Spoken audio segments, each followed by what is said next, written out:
இந்த மாலை ஆராதனை கர்த்தர் ஆசீர்வதிக்கிறபடியாக நம்ம எல்லாரும் ஜெபத்தில் தரித்திருப்போம். பரிசுத்த பிதாவே, இயேசு கிறிஸ்து நாமத்தினாலே நாங்கள் இந்த வேளையிலே எங்களை தாழ்த்தி தரோப்பா. அப்பா, பிதாவுக்காக சோத்திரப்பா, இயேசு கிறிஸ்துக்காக சோத்திரப்பா, பரிசுத்த இதனுக்காக சோத்திரப்பா. கர்த்தர் மேல் நம்பிக்கை வைத்து கர்த்தரிடம் நம்பிக்கை கொண்டிருக்கிற மனுஷன் பாக்கியவன் அப்பா. அவன் நீர்க்கால்கள் ஓரமாய் நடப்பட்டு அடரே எங்கள் வாழ்க்கையிலே கர்த்தாவே இந்த 6 விதமான ஆசீர்வாதங்களை அடரே எந்த சூழ்நிலையிலும்ப்பா, எல்லா நிலையிலும்ப்பா சோத்திரப்பா, நாங்கள் உம்மை நம்புவர்களாக இருக்கும்படியாக, நாங்கள் உம்மை விசுவாசிகளாக இருக்கும்படியாக, நாங்கள் உம்மிடத்தில் மன உறுதியாக இருக்கும்படியாக எங்களை தாழ்த்தி தருகிறோமப்பா சோத்திரப்பா. அடரே உங்களுடைய வார்த்தையை நாங்கள் அப்போ உண்மையிலே நிலைத்திருக்கிறவர்களாகவும், வார்த்தையிலே நிலைத்திருக்கிறவர்களாகவும், அன்பிலே நிலைத்திருக்கிறவர்களாகவும் எங்களை ஒப்புக் கொடுக்குறோம் கட்டாவே. நாங்கள் அப்படி செய்யும்போது நீர் எங்களை திரும்பவும் கட்டுகிறதுக்காக சோத்திரம் கட்டாவே. சோத்திரப்பா, சோத்திரப்பா, சோத்திரப்பா. முந்தின சீரிய பார்க்கலாம் நற்சீர் உண்டாக செய்கிற தேவனப்பா நீரப்பா. அதற்காக நெஞ்சுமை துதிக்கிறேன் கட்டாவே. சோத்திரப்பா, எங்கள் பட்சத்திலிருந்து எங்களை கண்ணோக்குற தேவன கட்டாவே. அதற்காக நெஞ்சுமை துதிக்கிறேன் கட்டாவே. சோத்திரப்பா, எங்களை பழுகவும் எங்களை பெருகவும் பண்ணுகிறவரே சோத்திரம் கட்டாவே. சோத்திரப்பா, எங்களை சமாதானத்தோடு வழி நடத்துகிறவரே சோத்திரம் கட்டாவே. சோத்திரம் கட்டாவே. சோத்திரப்பா, எங்களோடு பேசப்பா, எங்களுக்கு வெளிப்படுத்தப்பா தகப்பனே. அறிவினால் நீர்களை நிரப்பம்படியாக சேர்ப்பா. எங்கள் செபத்தை கேட்கறதுக்காக சோத்திரப்பா, பாடலில் மகிமைப்படுறதுக்காக சோத்திரப்பா, தொழுத்து கொள்ளும் போது மத்தியிலே சமீபமாக வருகிறதுக்காக சோத்திரப்பா. அன்றே உங்களுடைய வேத வசந்தக்காக சோத்திரப்பா. வார்த்தையை மகிமைப்படுத்துங்கப்பா. வார்த்தையை உங்களுடைய பிள்ளைகள் வாழ்க்கையில் நிறைவேற்றுங்கப்பா. எந்த இடத்துல எல்லாம் கூடி ஆராதிக்கிறாலும் அந்த ஆராதனை செய்கிற ஒவ்வொரு இடத்திலும் அப்பா நீர் அந்த இடத்துல வந்து நீர் அவளை ஆஸ்வதிக்கும்படி காட்சி பெறுங்க கர்த்தாவே. நீரே பொறுப்பட்டலப்பா. அந்த எல்லா தடைகளையும் மாற்றிவிடும் தேவனா மகிமைக்காக இந்த ஆராதனை ஆசீர்வாதமாக மகிமையாக வழிநடத்துங்கப்பா. நீரே பொறுப்பட்டல உங்கள் கட்டளை ஒப்புடுறோம். இயேசு கிறிஸ்து நாமத்தில் விண்ணப்பிக்கிறோம் பரிசுத்த பிதாவே, ஆமென்.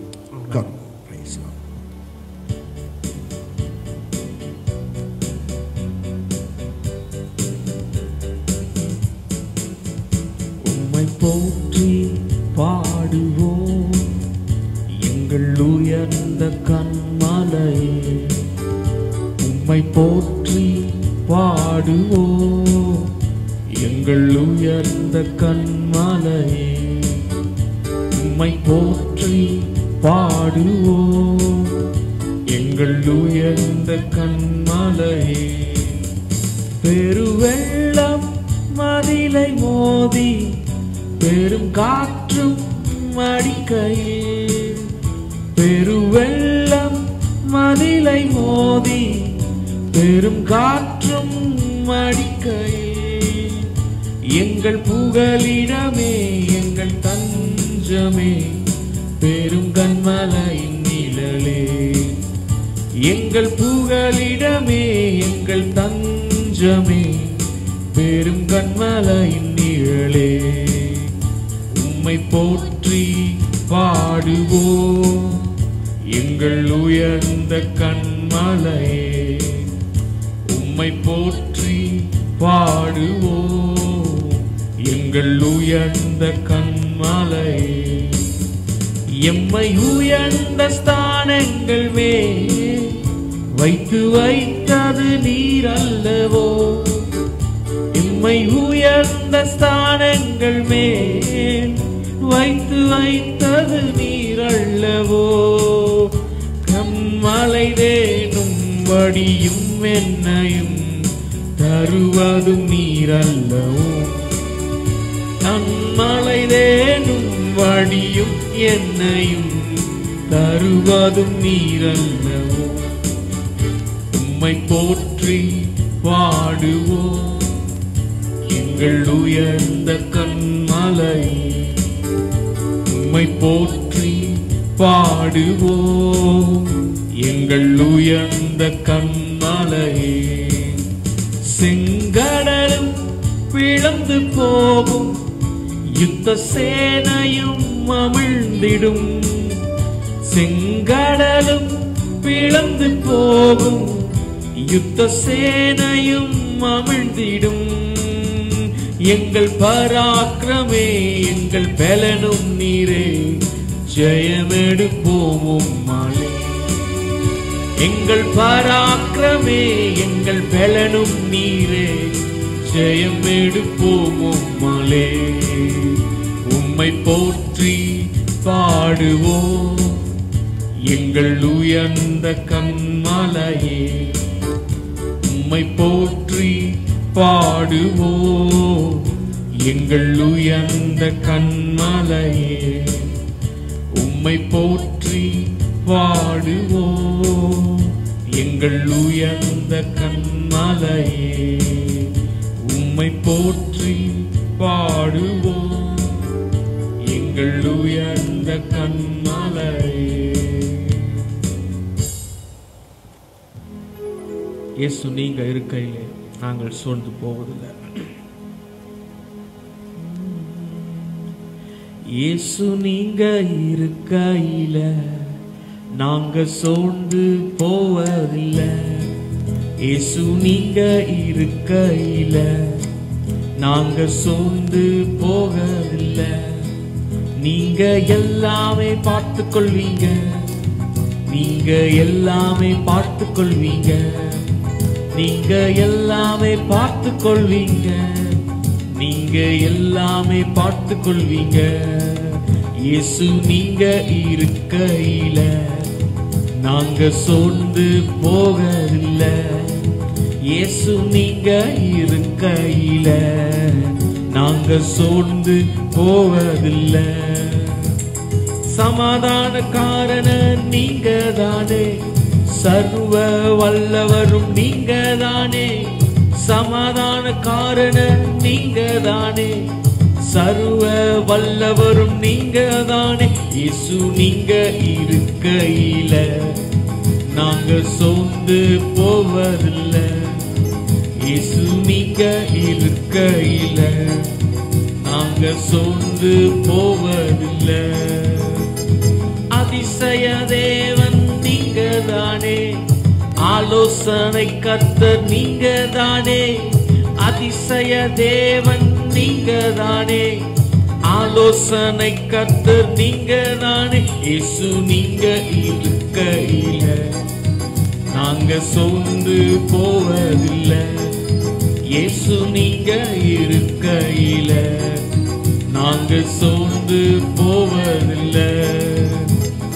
தாயும் தகப்பனும் நீங்க தானே, தாங்கும் சுமைதாங்கி நீங்க தானே. தாயும் தகப்பனும் நீங்க தானே, தாங்கும் சுமைதாங்கி நீங்க தானே. இயேசு நீங்க இருக்கையில நாங்க சோர்ந்து போவதில்லை. இயேசு நீங்க இருக்கையில நாங்க சோர்ந்து போவதில்லை.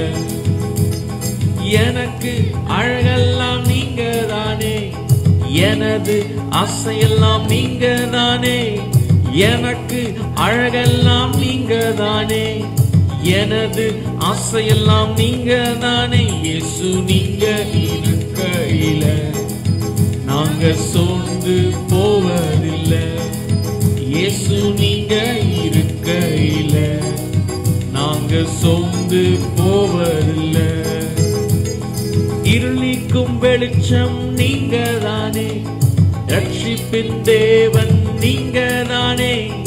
இருளிக்கும் வெளிச்சம் நீங்க தானே, ரட்சிப்பின் தேவன் நீங்க தானே. இயேசு நீங்க இருக்கையில நாங்க சோர்ந்து போவதில்லை.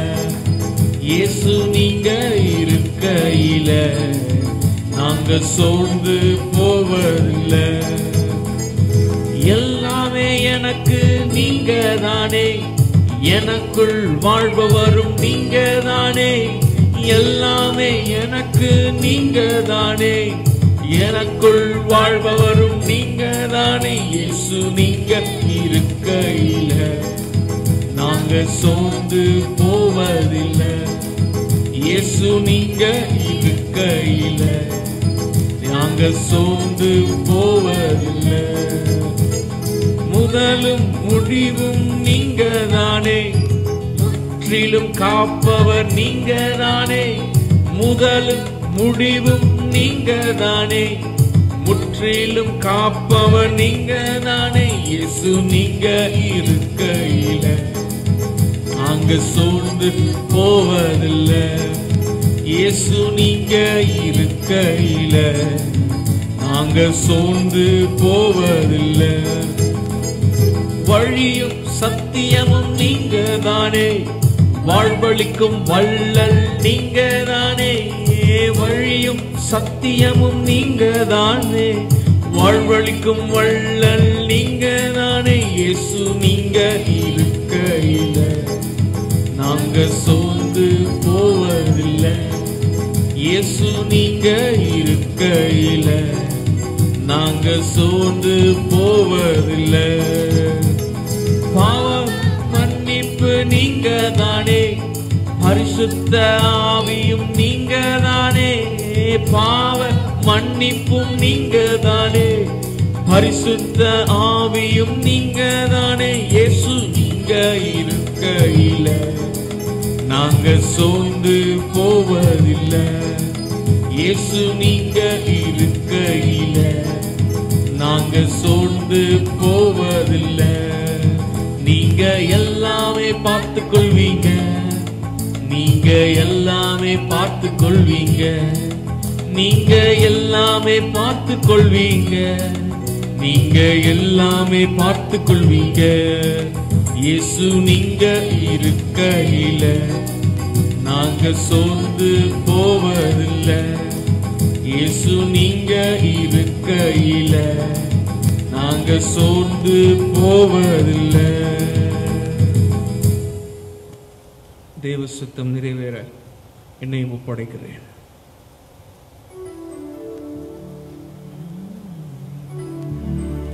தேவ சித்தம் நிறைவேற என்னையும் ஒப்படைக்கிறேன். தேவ சத்தம் என்னுள்ளம் பலமாக தோணிக்குதே.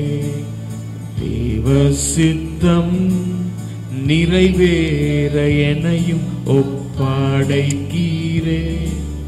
தேவ சத்தம் என்னுள்ளம் பலமாக தோணிக்குதே.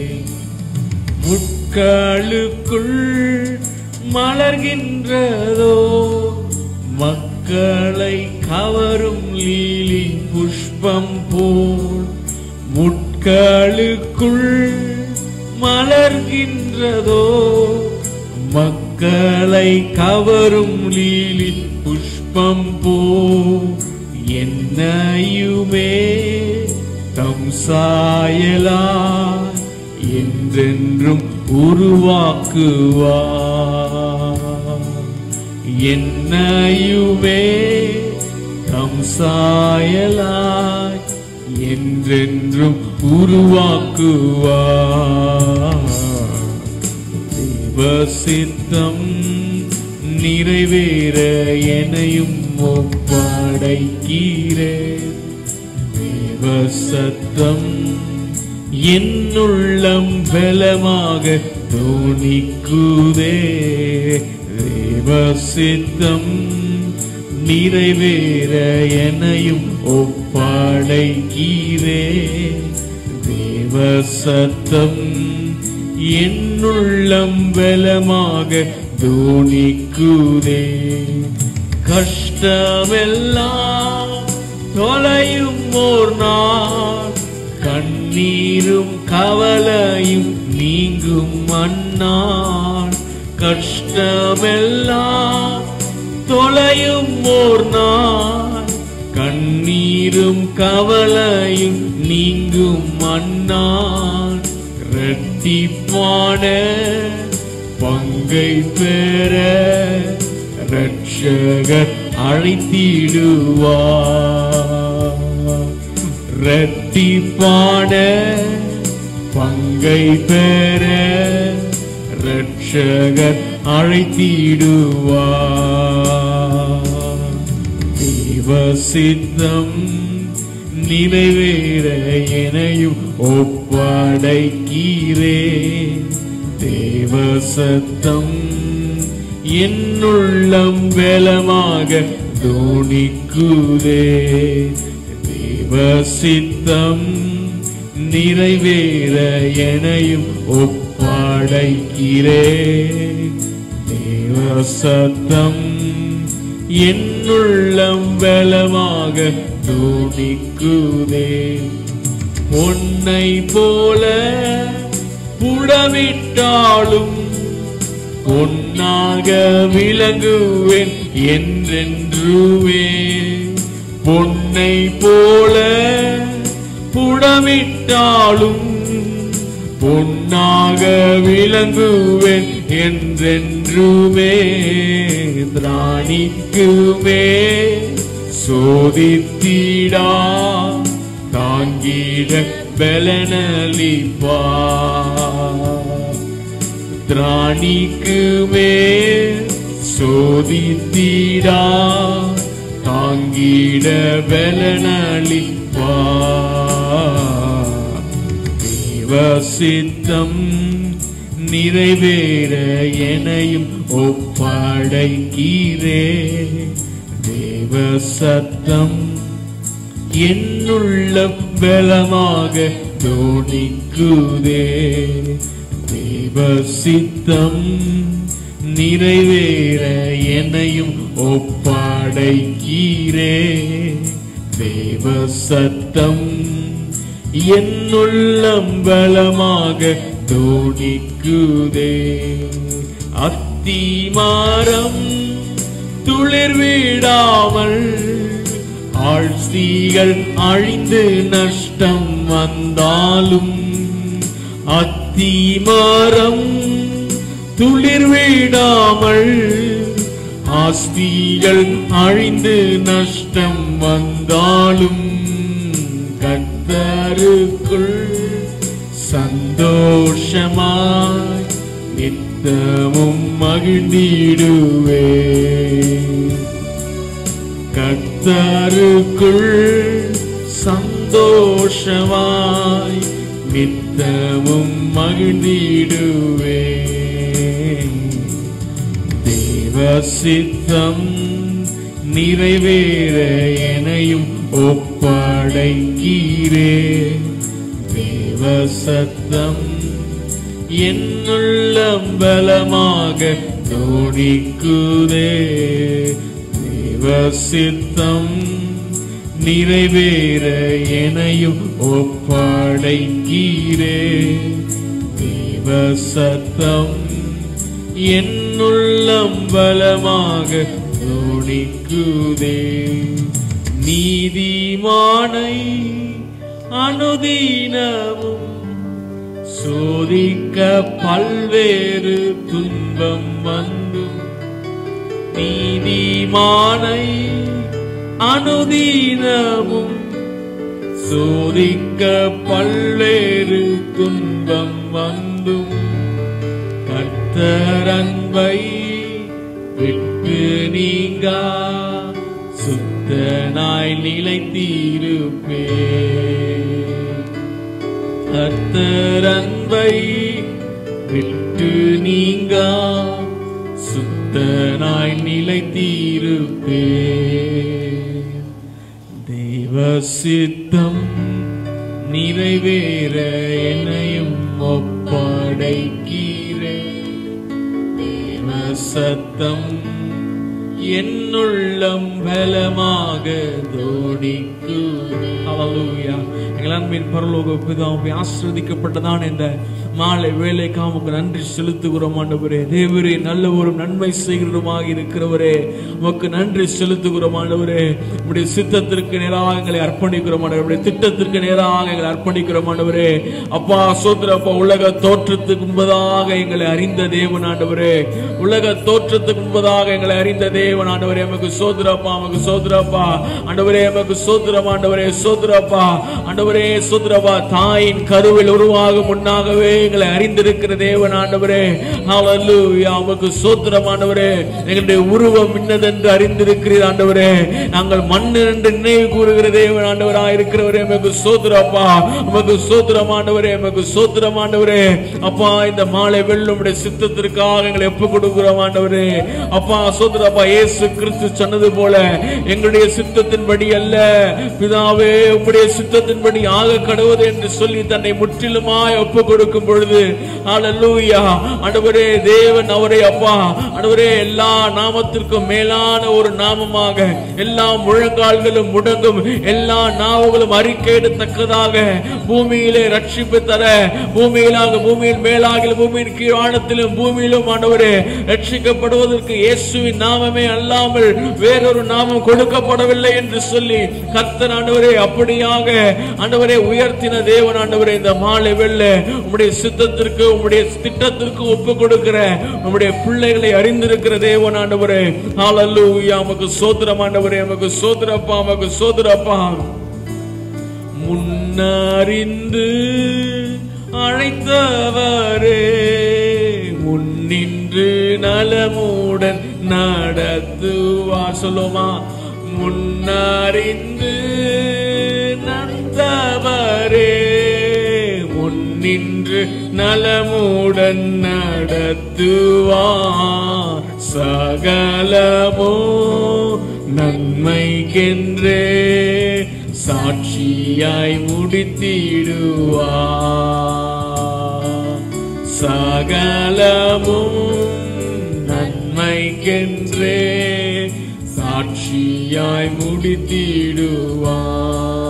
அவருடைய தீர்மானத்தின்படி அழைக்கப்பட்டவர்களாய் தேவனிடத்தில் அன்பு கூறுகள் எத்தனை பேரோ அத்தனை பேர்களுக்கும் ஆண்டவரே ஹல்லேலூயா சோதரப்பா ஆண்டவரே சோதரப்பா சோதரம் ஆண்டவரே உம்முடைய தீர்மானத்தின்படி அழைக்கப்பட்ட தேவ பிள்ளைகளுக்கு சகலத்தின் நன்மையாக செய்து முடிக்கிற தேவன் ஆண்டவரே நாங்கள் இக்காலத்து பாடுகளை நோக்கிறதல்ல அப்பா இனி வரும் நித்திய கனமகிமை நோக்குகிறவர்களாக எங்கள் பார்வைகளை நாங்கள் உயர்த்துகிறோம் ஆண்டவரே பூமிக்குரியவைகளை அல்ல ஆண்டவரே இயேசு கிறிஸ்துவின் வலது பார்சத்தில் உள்ள மேலானவைகளை நாடுகிறோம் ஆண்டவரே காண்கிற உலகம் அல்ல அப்பா காணாத பரலோகத்தை நாங்கள் நாடுகிறோம் ஆண்டவரே அப்பா மாம்சத்தை அல்ல ஆண்டவரே ஆவிக்கேற்றவைகளை நாங்கள் நோக்கி எங்கள் சிந்தனைகள் நாங்கள் ஏறெடுக்கிறோம் ஆண்டவரே அப்பா உமக்கு ஸ்தோத்திரம் அப்பா மாறுகிற மனிதர்களை அல்ல ஆண்டவரே ஒருபோதும் நேற்றும் இன்றும் என்றும் மாறாத தேவனை நோக்கி எங்கள் கண்களை ஏறெடுக்கிறோம் ஆண்டவரே எங்களுக்கு உதவி செய்கிற கண்மலையா இருக்கிற தேவன் ஆண்டவரே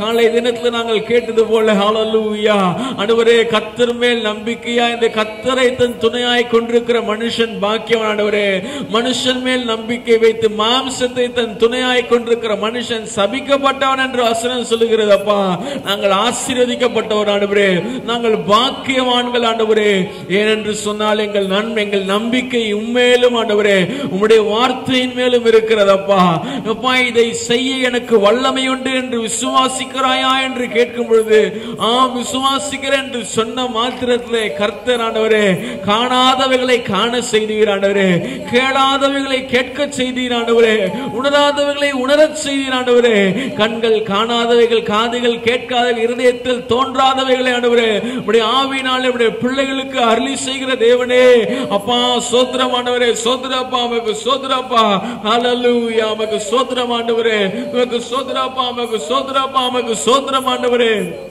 உமக்கு ஸ்தோத்திரம் கர்த்தாவே உமக்கு ஸ்தோத்திரம் ஆண்டவரே ஸ்தோத்திரப்பா ஹல்லேலூயா ஹல்லேலூயா ஆண்டவரே உம்முடைய எண்ணெய் உம்முடைய அப்பா ஞானம் அப்பா ஸ்தோத்திரப்பா உம்முடைய புத்தி ஆண்டவரே வானாதி வானங்கள் கொள்ளாத அளவுக்கு ஞானமுடைய தேவன் ஆண்டவரே ஹல்லேலூயா அந்த தேவ ஞானத்தை நோக்கி நாங்கள் அப்பா எங்களை தாழ்த்துகிறோம் ஆண்டவரே அப்பா ஸ்தோத்திரப்பா மனுஷனுடைய பைத்தியம் தேவனுடைய பைத்தியம் மனுஷனுடைய ஞானத்திலும் அதிகமான ஞானமாய் இருக்கிறது என்று சொல்லுகிறது போல கர்த்தர் உலகத்தின் பைத்தியமானவைகளை அப்பா உலகத்தின் இழிவானவைகளை ஆண்டவரே உலகத்தில் மேன்மையானவைகள் அல்லாத ஆண்டவரே அப்பா தாழ்மையானவர்களை தெரிந்து கொண்ட தேவன் ஆண்டவரே ஹல்லேலூயா உமக்கு ஸ்தோத்திரம் ஆண்டவரே உமக்கு ஸ்தோத்திரப்பா உமக்கு ஸ்தோத்திரப்பா நன்றி அப்பா நன்றி அப்பா நன்றி அப்பா நன்றி செலுத்துகிறோம் ஆண்டவரே நன்றி செலுத்துகிறோம் கர்த்தாவே Jesus we thank you Lord உமக்கு ஸ்தோத்திரப்பா உமக்கு ஸ்தோத்திரப்பா ஹல்லேலூயா ஹல்லேலூயா ஹல்லேலூயா ஆண்டவரே யோசனையில் நீர் பெரிய தேவன் ஆண்டவரே,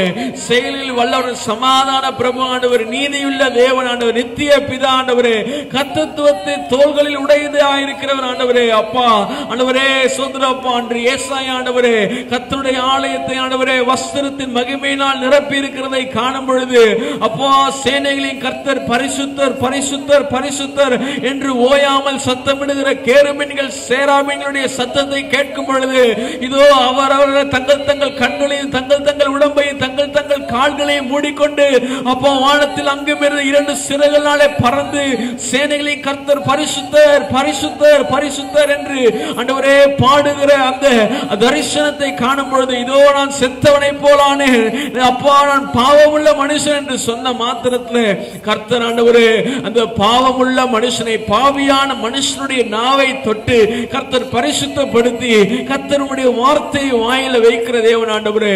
இந்த மகா மாலை வேளை ஆண்டவரே உம்முடைய பரிசுத்தத்திற்கு எங்களை ஒப்பிட்டு பார்ப்போம் என்று சொன்னால், எங்களுடைய பரிசுத்தம் அழுக்கான, எங்கள் நீதி அழுக்கான கந்தையை போல் இருக்கிறது ஆண்டவரே. ஆனால் கர்த்தர் ஆண்டவரே ஆராதனைக்கு தடையாயிராதபடிக்கு ஆண்டவரே, தேவனுடைய நாமத்தின் பிரஸ்தாபத்துக்கு தடையாயிராதபடிக்கு அன்று பிரதான ஆசாரியனாக யோசுவாவுக்கு புதிய வஸ்திரத்தை தந்த தேவன் ஆண்டவரே, இந்த மாலை வேளையிலும் அப்பா உம்மை ஆராதித்துக் கொண்டிருக்கிற ஆண்டவரே, பாவியாகி எங்கள் மேல் கிருபையாயிரும் என்று சொல்லிக் கொண்டிருக்கிற, தங்களை தாழ்த்தி கொண்டிருக்கிற ஒவ்வொரு தேவ பிள்ளையுடைய வாழ்க்கையிலும் ஆண்டவரே ஒரு புதிய ரட்சிப்பின் வஸ்திரத்தை தந்து ஆட்டுக்குட்டியான ரத்தத்தினாலே வெளுக்கப்பட்ட வஸ்திரமாக ஹல்லேலூயா ஆண்டவரே சோதரவ பிரகாசிக்கிற வஸ்திரமாக ஹல்லேலூயா நேசரின் வஸ்திரமாக அது காணப்பட போகிறதற்காக உமக்கு ஸ்தோத்திரம் ஆண்டவரே. ஹல்லேலூயா ஹல்லேலூயா ஹல்லேலூயா உமக்கு ஸ்தோத்திரப்பா, உமக்கு ஸ்தோத்திரப்பா, உமக்கு ஸ்தோத்திரப்பா. ஹல்லேலூயா உமக்கு ஸ்தோத்திரம் ஆண்டவரே, உமக்கு ஸ்தோத்திரப்பா. Jesus we thank you Lord. உமக்கு ஸ்தோத்திரம் ஆண்டவரே, நன்றி செலுத்துகிறோம் கர்த்தாவே, நன்றி செலுத்துகிறோம் ஆண்டவரே. யோசனையில் பெரியவரே ஆராதனை ஆராதனை, செயல்களிலே வல்லவரே ஆராதனை ஆராதனை. ஓசானா உன்னத தேவனே, ஓசானா ஓசானா ஓசானா ஓசானா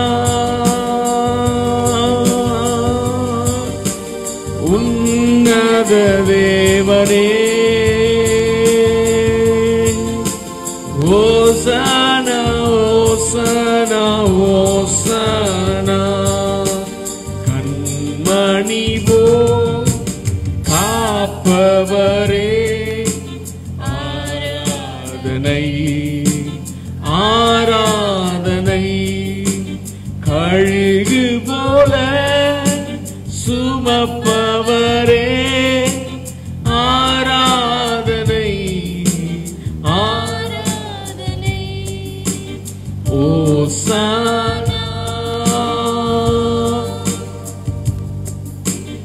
உன்னத தேவனே,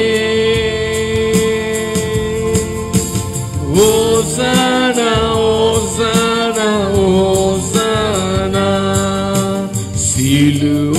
சிலுவையினால் மீட்டவரே ஆராதனை ஆராதனை. சிறகுகளால் சிறகுகளால்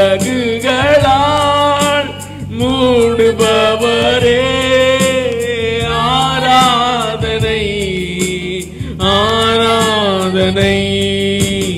ஓசானா உன்னத தேவனே, ஓசானா ஓசானா ஓசானா. வழி நடத்தும் வழி நடத்தும் விண்மீனே ஆராதனை ஆராதனை. ஒளி வீசும் விடி வெள்ளியே ஆராதனை ஆராதனை ஓசானா உன்னத தேவனே ஓசானா ஓசானா ஓசானா வழி நடத்தும் விண்மீனே ஆராதனை ஆராதனை ஒளி வீசும் விடி வெள்ளியே ஆராதனை ஆராதனை ஓசானா உன்னத தேவனே ஓசானா ஓசானா ஓசானா தேடி என்னை காண்பவரே ஆராதனை ஆராதனை தினந்தோறும் தேற்றுபவரே ஆராதனை ஆராதனை பரிசுத்தரே படைத்தவரே ஆராதனை ஆராதனை பாவங்களை மன்னித்தவரே ஆராதனை ஆராதனை உறுதியான அடித்தளமே ஆராதனை ஆராதனை விலை உயர்ந்த மூளைக்கல்லே ஆராதனை ஆராதனை சொல்லுவோம் ஓசானா உன்னத தேவனே ஓசானா ஓசானா ஓசானா ஓசானா உன்னத தேவனே ஓசானா ஓசானா ஓசானா ஹல்லேலூயா ஹல்லேலூயா ஹல்லேலூயா மகிமை செலுத்துகிறோம் ஆண்டவரே மகிமை செலுத்துகிறோம் ஆண்டவரே மகிமை செலுத்துகிறோம் ஆண்டவரே துதியை செலுத்துகிறோம் அப்பா துதி செலுத்துகிறோம் ஆண்டவரே துதி செய்கிறவர்கள் செம்மையானவருக்கு தகுமானவர் துதி என்கிற வழியை ஏந்தி உடைய சமூகத்தில் நாங்கள் வந்திருக்கிறோம் ஐயா ஹல்லேலூயா எங்களை கைவிடாத தேவன் ஆண்டவரே எங்களை ஒருபோதும் தள்ளாட விடாத தேவன் ஆண்டவரே எங்களை விட்டு விலகி போகாத தேவன் ஆண்டவரே அப்பா வழியும் சத்தியும் ஜீவனமாய் இருக்கிற தேவன் ஆண்டவர் உலகத்தின் முடிவு பெறும் கடைசி நாட்கள் ஆண்டவரே எங்களோடு கூட இருப்பேன் என்று சொல்லுகிற தேவன் ஆண்டவரே சோத்திரப்பா ஆவியை அருளின தேவன் ஆண்டவரே சோத்திரப்பா நீதிமான்களாக்கின தேவனை மகிமைப்படுத்த தேவன் ரட்சித்த தேவன் ஆண்டு சுத்திகரித்த தேவன் ஆண்டவரே ஹல்லேலூயா ஹல்லேலூயா ஹல்லேலூயா எங்கள் தாயாக இருக்கிறவர் தகப்பனாய் இருக்கிற எங்கள் சகோதரனாய் இருக்கிறவர் அப்பா அப்பா நாங்கள் தோழனா சிநேகனாய் இருக்கிற ஆண்டவரே எங்கள் மனவாளனாய் இருக்கிறவர் அப்பா எங்கள் நேசனாய் இருக்கிறவர் ஆண்டவரே ஹல்லேலூயா ஹல்லேலூயா ஹல்லேலூயா உமக்கு ஸ்தோத்திரமான எங்கள் பிரதான ஆசாரியனாய் இருக்கிறவர் ஆண்டவரே எங்கள் மத்தியஸ்தனாய் இருக்கிறவர் ஆண்டவரே எங்கள் தேவனாக எங்கள் ஆண்டவராக எங்கள் ராஜாவாய் இருக்கிறவர் ஆண்டவரே ஆட்டுக்குட்டியானவராய் இருக்கிறவர் ஆண்டவரே யூதா கோத்திரத்து ராஜசிங்கமாய் இருக்கிறவர் ஆண்டவரே பறந்து காக்கிற பட்சிகளை போங்களை காக்கிற தேவன் ஆண்டவரே கோழித்தின் குஞ்சுகளை சேர்க்கிறவனுமாய் சேர்த்துக் கொள்ளுகிற தேவன் ஆண்டவரே ஹல்லேலூயா சமாதானத்தை அருளுகிற தேவன் ஆண்டவரே சந்தோஷத்தை தருகிற தேவன் ஆண்டவரே அற்புதங்களையும் அதிசயங்களையும் செய்கிற தேவன் ஆண்டவரே சோதரவ மகிமையுள்ள தேவன் மகத்துவமான தேவன் ஆண்டவரே ஆச்சரியமான அற்புதங்களை செய்கிற தேவன் அப்பா சோதரப்பா ஆண்டவரே சோதரவ அதரிசனமான தேவன் ஆண்டவரே சோதரப்பா அப்பா தேவனின் தற்சரூபமாய் இருக்கிற தேவன் ஆண்டவரே, வார்த்தையாகிய தேவனான விசுவாசத்தின் காரண துவக்கம் முடிவாய் இருக்கிறவர் ஆண்டவரே. ஹல்லேலூயா. உமக்கு ஸ்தோத்திரம் ஆண்டவரே. ஸ்தோத்திரப்பா. சம்பூர்ண ஞான சம்பந்தராய் இருக்கிறவர் அப்பா, உமக்கு ஸ்தோத்திரப்பா. வெள்ளை போல சென்றாய் இருக்கிறவர் ஆண்டவரே. ஸ்தோத்திரப்பா. ஸ்தோத்திரப்பா. ஹல்லேலூயா. ஹல்லேலூயா. இந்த மாலை வேளை உம்முடைய நாமத்தை எங்கெல்லாம் உம்முடைய பிள்ளைகள் உயர்த்தி கொண்டிருக்கிறார்களோ அப்பா, உம்முடைய பிள்ளைகள் எங்கெல்லாம் உம்முடைய நாமத்தை உயர்த்தி கொண்டிருக்கிறார்கள் அங்கெல்லாம் கர்த்தர் அவர்களை வந்து நீர் ஆசீர்வதித்துக் கொண்டிருக்கிறதுக்காக உமக்கு ஸ்தோத்திரம் ஆண்டவரே.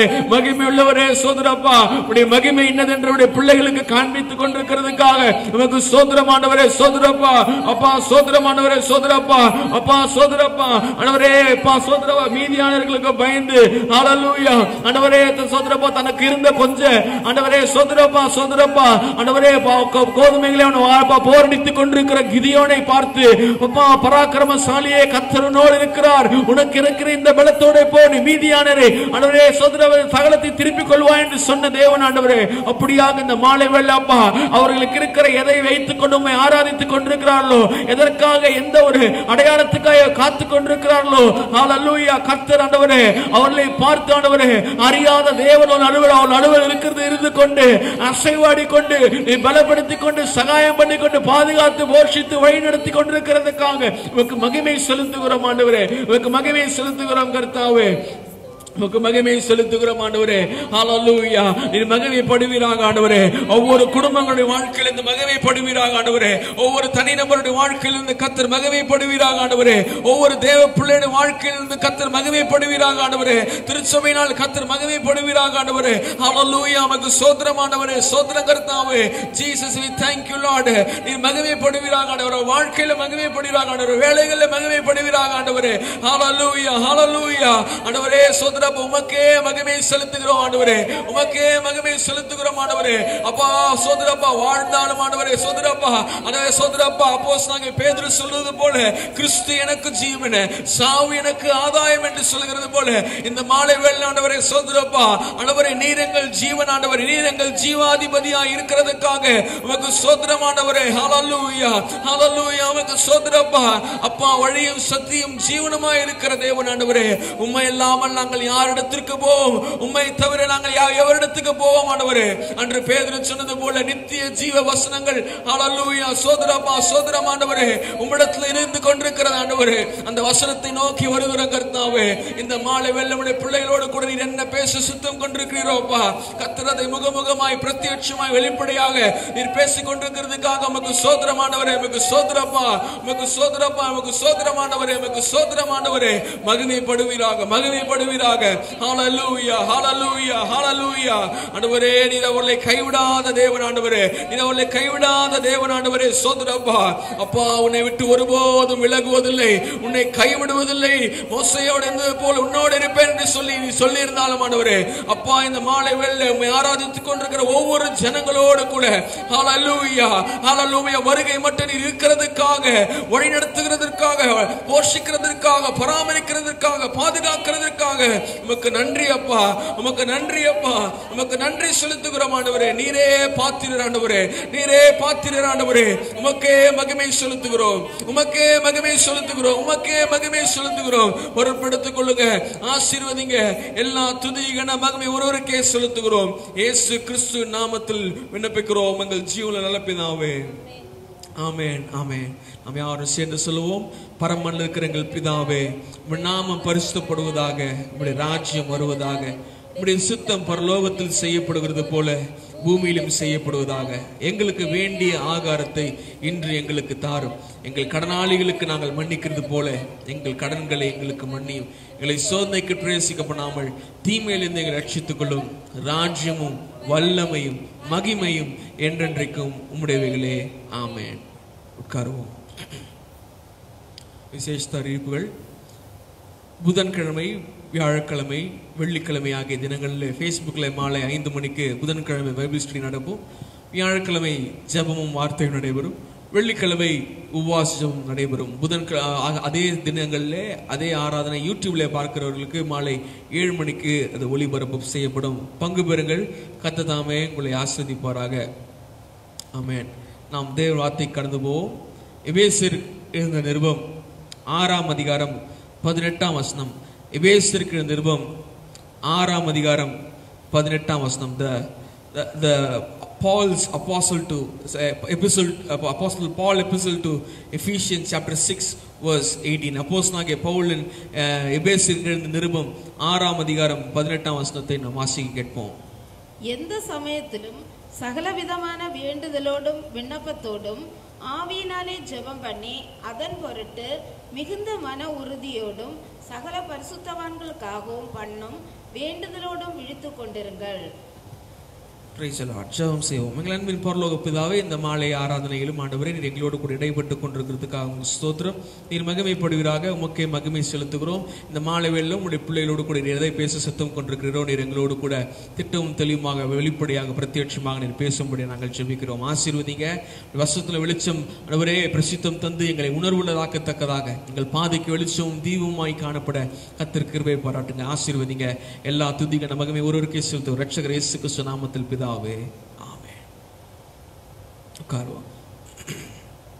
எபேசியர் நிருபம் 6ஆம் அதிகாரம் 18ஆம் வசனம். The Paul's epistle to Ephesians chapter 6 verses 18. இந்த நாளில் 10ஆம் வசனத்திலிருந்து 17ஆம் வசனம் வரைக்குமாக இந்த பிரசங்கத்தினுடைய முன்னுரையாகவும் 18ஆம் வசனத்தை இந்த பிரசங்கத்தின் வாயிலாகவும் தேவன் நமக்கு தெளிவுபடுத்த சித்தமாயிருக்கிறதுக்காக இந்த தேவனை நான் சோத்திருக்கிறேன். அப்போஸ்தலனாகிய பவுல் 10ஆம் வசனத்துல வாசிங்க. 10, 11, 12, 13ஆம் வசனத்தை வாசிங்க. கடைசியாக என் சகோதரரே, கர்த்தரிலும் அவருடைய சத்துவத்தின் வல்லமையிலும் பலப்படுங்கள். நீங்கள் பிசாசின் தந்திரங்களோடு எதிர்த்து நிற்க திராணியுள்ளவர்களாகும்படி தேவனுடைய சர்வாயுத வர்க்கத்தையும் தரித்து கொள்ளுங்கள். ஏனெனில் மாம்சத்தோடும் இரத்தத்தோடும் அல்ல, துரைத்தனங்களோடும் அதிகாரங்களோடும் இப்பிரபஞ்சத்தின் அந்தகார லோகாதிபதிகளோடும் வானமண்டலத்தில் உள்ள பொல்லாத ஆவிகளின் சேனைகளோடும் நமக்கு போராட்டம் உண்டு.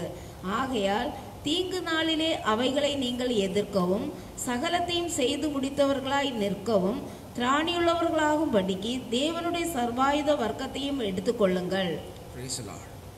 தீங்கு நாளிலே அவைகளை எதிர்க்கவும் அப்படின்னு சொல்லிட்டு அப்போஸ்தலனாகிய பவுல் அநேக காரியத்தை 10ஆம் வசனத்திலிருந்து 18ஆம் வசனம் வரைக்குமாக அவர் பேசியிருக்கிறார். முன்னதாகவே நான் ஒரு 2 வருஷத்துக்கு முன்பதாக இந்த சர்வ ஆயுத வர்க்கம் அப்படின்னு சொல்லிட்டு ஒரு தொடர் பிரசங்கங்களை கிட்டத்தட்ட ஒரு 12 வாரங்களாக நான் செய்த ஞாபகம் எனக்கு இருக்கிறது. அதில் இந்த தேவனுடைய சர்வாயுத வர்க்கத்தை குறித்த ஒவ்வொரு பொருளும் எதற்காக உபயோகப்படுத்தப்படுகிறது, ஒரு கிறிஸ்தவன், ஒரு தேவனுடைய பிள்ளை என்று சொல்லுகிறவன், ஒரு சீஷன் தன் வாழ்க்கையிலே எப்படியாக ஒரு ஜெய கம்பீரமான வாழ்க்கையை வாழ வேண்டும் என்று சொல்லி நான் அந்த நாட்களில் நான் பிரசங்கம் பண்ணின ஞாபகங்கள் இருக்கிறது. ஆனால் இந்த மாலை வேளையில அதை தவிர்த்து விடவில்லை. ஆனால் அதை காட்டிலும் மிக முக்கியமான அதிலிருந்து அந்த சர்வாயுத வர்க்கத்தை நாம் தரித்து கொள்ள என்ன செய்ய வேண்டும், அல்லது சர்வாயுத வர்க்கத்தை நாம் எப்படி அதை நம்ம யூட்டிலைஸ் பண்ண முடியும், அதை எப்படி பயன்படுத்த முடியும் என்கிற ஒரு வழிமுறையை இந்த பிரசங்கத்தின் வாயிலாக நம்மளுக்கு சுட்டி காட்ட விரும்புகிறேன். நம்முடைய வாழ்க்கையில நாம் வாழ்ந்து கொண்டிருக்கும் பொழுது சின்ன வயசுலேருந்து நம்ம பிறந்த நாள் முதற்கும் நம்ம வாழ்க்கையை நாம் வாழ்ந்து கொண்டிருக்கிறோம். இப்படியாக நாம் வாழ்ந்து கொண்டிருக்கும் பொழுது ஆரம்ப காலகட்டத்தில் நம்மளுடைய வாழ்க்கை ஒரு பிளே கிரவுண்ட் மாதிரி இருக்கும். ஜாலியாக நம்ம ஸ்கூலுக்கு போவோம், ஜாலியாக நம்ம நம்முடைய விளையாடுவோம், ஃபன் பண்ணுவோம், சந்தோஷமாக இருப்போம், காலேஜ் போவோம், திருமணம் செய்வோம், பிள்ளைகள் பிறக்கும். இப்படியாக ஒரு பிளே கிரவுண்ட் மாதிரியான ஒரு சூழ்நிலை நமக்கு காணப்படும். ஆனால் ஒரு குறிப்பிட்ட காலத்தில் நாம் வரும்பொழுது, விசேஷமாக இயேசு கிறிஸ்துவை ஏற்றுக்கொண்டு கொலோசியர் 1ஆம் அதிகாரத்திலே அப்போஸ்தலனாகிய பவுல் சொல்லுகிறது போல, இருளினுடைய ராஜ்யத்திலிருந்து தன்னுடைய சொந்த குமாரனுடைய ராஜ்யத்திற்கு நேராக இயேசு கிறிஸ்து நம் வாழ்க்கையை மாற்றின பிறகு நம்முடைய வாழ்க்கையிலே அநேக விதமான போராட்டங்கள், விசேஷமாக அப்போஸ்தலனாகிய பவுலுடைய வார்த்தையில இந்த இடத்துல சொல்ல வேண்டும் என்று சொன்னால், தீங்கு நாட்கள் நம்முடைய வாழ்க்கையிலே காணப்படும். அப்படிப்பட்ட தீங்கு நாட்கள் தான் நம்மளுக்கு புரியும் வாழ்க்கை என்பது, அல்லது வாழ்க்கை என்பதும் நம்முடைய நம்முடைய வாழ்க்கை என்பது ஒரு பிளே கிரவுண்ட் இல்ல, ஒரு விளையாட்டு திடல் அல்ல, அது ஒரு யுத்த களமா இருக்கிறது. It is battle ground. அது பிளே கிரவுண்ட் இல்ல, பேட்டில் கிரவுண்ட். நிறைய சமயத்துல நம்ம சந்தோஷமா இருக்கக்கூடிய சந்தர்ப்பங்கள் இருக்கும், துக்கமா இருக்கக்கூடிய சந்தர்ப்பங்கள் இருக்கும். நம்முடைய இமோஷனலாக நம்ம உடைக்கப்பட்ட, உணர்வு ரீதியாக உடைக்கப்பட்ட சூழ்நிலைகள் நமக்கு வாழ்க்கையில கடந்து போகும். அநேக சமயத்துல கண்ணீரின் பாதைகள்ல நீங்களும் கடந்து போவோம். அநேக சமயத்துல துக்கமான பாதைகளை கடந்து போவோம். ஒரு சில சமயத்துல சந்தோஷமாக பாடல் செய்கிற சந்தோஷமான தருணங்கள் நாம் கடந்து போவோம். இன்னும் வேதாகமத்தினுடைய வாயில நீங்கள் பார்ப்பீர்கள் என்று சொன்னால் அநேக சமயத்துல நாம் மரண இருளின் பள்ளத்தாக்குகளே நாம் நடந்து போவோம். அநேக சமயத்துல ஒரு கண்மலையான மலை உச்சிக்கு நேராய் நம்ம நடந்து போவோம். அநேக சமயம் மலையிலிருந்து தாழ்விடங்கள்ல இறங்க வேண்டிய சூழல் இருக்கும். கடல் போன்ற பகுதிகள் நம்ம வாழ்க்கையில காணும், செங்கடல் போன்ற பகுதிகள் நம்ம வாழ்க்கையில காணும், வனாந்திரமான சூழ்நிலைகள் காணப்படும். கர்த்தரனை மறந்தார், கர்த்தரனை விசாரிக்கவில்லை என்று சொல்லுகிற ஒரு காலம் காணப்படும். ஒரு காலகட்டங்களில் நாம சொல்லுவோம் கர்த்தரனை மறந்தார் என்று சொல்லுவோம். ஒரு சில காலகட்டத்தில் சத்துருக்கள் நம்மை சொல்லுவாங்க கர்த்தரவனை மறந்தார் என்று. நாங்கள் சங்கீதங்களை வாசித்து பார்ப்போம் சொன்னால் அங்கே சங்கீதக்காரன் சொல்லுகிறது நீங்கள் வாசிக்க முடியும். ஆனால் அதான் நிறைய பேர் ஆங்கிலத்திலே ஒரு பழம் இருக்குது, லைஃப் இஸ் பிட்டர் ஸ்வீட். அதாவது வாழ்க்கை என்பது ஒரு கசப்பு கலந்த ஒரு இனிப்பா இருக்கிறது, அல்ல இனிப்பு கலந்த கசப்பா. இது பிட்டர் ஸ்வீட், ஒரு கசப்பு கலந்த இனிப்பான ஒரு சமூக ஒரு வாழ்க்கையாக தான் காணப்படுகிறது. அப்போஸ்தலனாகிய பவுல் எபேசிய திருச்சபைக்கு அநேக காரியங்களை 1ஆம் அதிகாரம், 2ஆம் அதிகாரம், 3ஆம் அதிகாரம், 4, 5ஆம் அதிகாரத்திலே அவர் சொல்லிட்டு தன்னுடைய எல்லா நிருபங்களிலும் அவர் முதலாவதாக அவர்களை வாழ்த்துவாரு, அவர்களை ஆசீர்வதிப்பாரு. நடுவில் அவர் எதை குறித்து பேச வேண்டும் என்றிருக்கிறாரோ அதை குறித்து அவர் பேசுவாரு. கடைசியாக மறுபடியும் அவர்களை வாழ்த்தி அவர்களுக்கு எக்ஸார்டேஷன், அவர்களை உற்சாகப்படுத்தி அவர்களை அவர் தன்னுடைய முடிவுரை எழுதுவார். அப்படிப்பட்ட ஒரு முடிவுரையாக தான் எபேசிய நிருபம் 6ஆம் அதிகாரத்துல 11ஆம் வசனத்திலிருந்து அதை கீழே வாசித்து பார்த்தீங்கன்னாக்கா அப்படிதான் காணப்படுது. அப்படி காணப்படுகிற இந்த நிருபத்திலே அப்போஸ்தலனாகிய பவுல் தன்னுடைய வாழ்க்கையில சிறைச்சாலையில் இருந்து இவர் எழுதி கொண்டிருக்கிறார். அவர் எழுதி கொண்டிருக்கும் போது அவர் சொல்றாரு, எனக்கு பிரியமான தேவ பிள்ளைகளே, உங்கள் ஒவ்வொருடைய வாழ்க்கையிலும், ஒவ்வொரு விசுவாசியினுடைய வாழ்க்கையிலும், ஒவ்வொரு தேவனை இயேசு கிறிஸ்துவை தன்னுடைய குருவாக, போதகராக, தனக்கு குரு மேற்பட்டவராக கருதி அவரை பின்பற்றுகிற ஒவ்வொரு தேவ பிள்ளைகளுடைய வாழ்க்கையிலும் இப்படிப்பட்ட ஒரு தீங்கு நாள் அப்படிங்கிற ஒரு சூழ்நிலை வரும். நீங்க பார்த்து கொண்டிருக்கிற தேவ பிள்ளைகளா இருக்கிறீங்க, இதை கேட்டுக்கொண்டிருக்கிற தேவ பிள்ளைகளா இருக்கிறீங்க. உங்களுடைய வாழ்க்கையில உங்களுக்கு நான் சொல்லும் போதே உங்களுக்கு தோணும், இந்த நாட்கள் நமக்கு தீங்கான நாட்களா இருந்திருக்கிறது, அல்லது இப்பொழுது இருக்கிற நாட்கள் நமக்கு தீங்கான நாளா இருக்கிறது. ஒரு சில சமயத்துல தீங்கான நாள் உங்களுக்கு என் வாழ்க்கையில அப்படிப்பட்ட நாட்கள்லாம் நான் சந்திக்கவே இல்லை அப்படின்னு சொன்னீங்கன்னாக்கா ஒன்னும் கவலைப்படாதுங்க, இன்னும் நாட்கள் இருக்குது. கிறிஸ்து இயேசு வருவதற்கு தாமதிப்பார் சொன்னால் அப்படிப்பட்ட நாட்கள் நம்முடைய வாழ்க்கையில வர தயாராக தான் இருக்கிறது. ஏனென்று சொன்னால் இந்த தீங்கு நாட்கள் தேவன் என்ன பண்றாருனாக்கா இந்த ஈவில் டேல, இந்த தீங்கு நாட்கள்ல அவர் நமக்கு ஒரு விதமான யுத்தத்திற்கு அவர் நம்மை பழக்குவிக்கிறார். அதுதான் பாத்தீங்கன்னா ஆங்கிலத்துல ஸ்பிரிச்சுவல் பேட்டில் கிரவுண்ட், ஒரு ஆவிக்குரிய போர்க்களத்திலே இயேசு கிறிஸ்து உங்களையும் என்னையும் அவர் விட்டு விடுகிறார். தீங்கு நாள் என்றால் என்ன?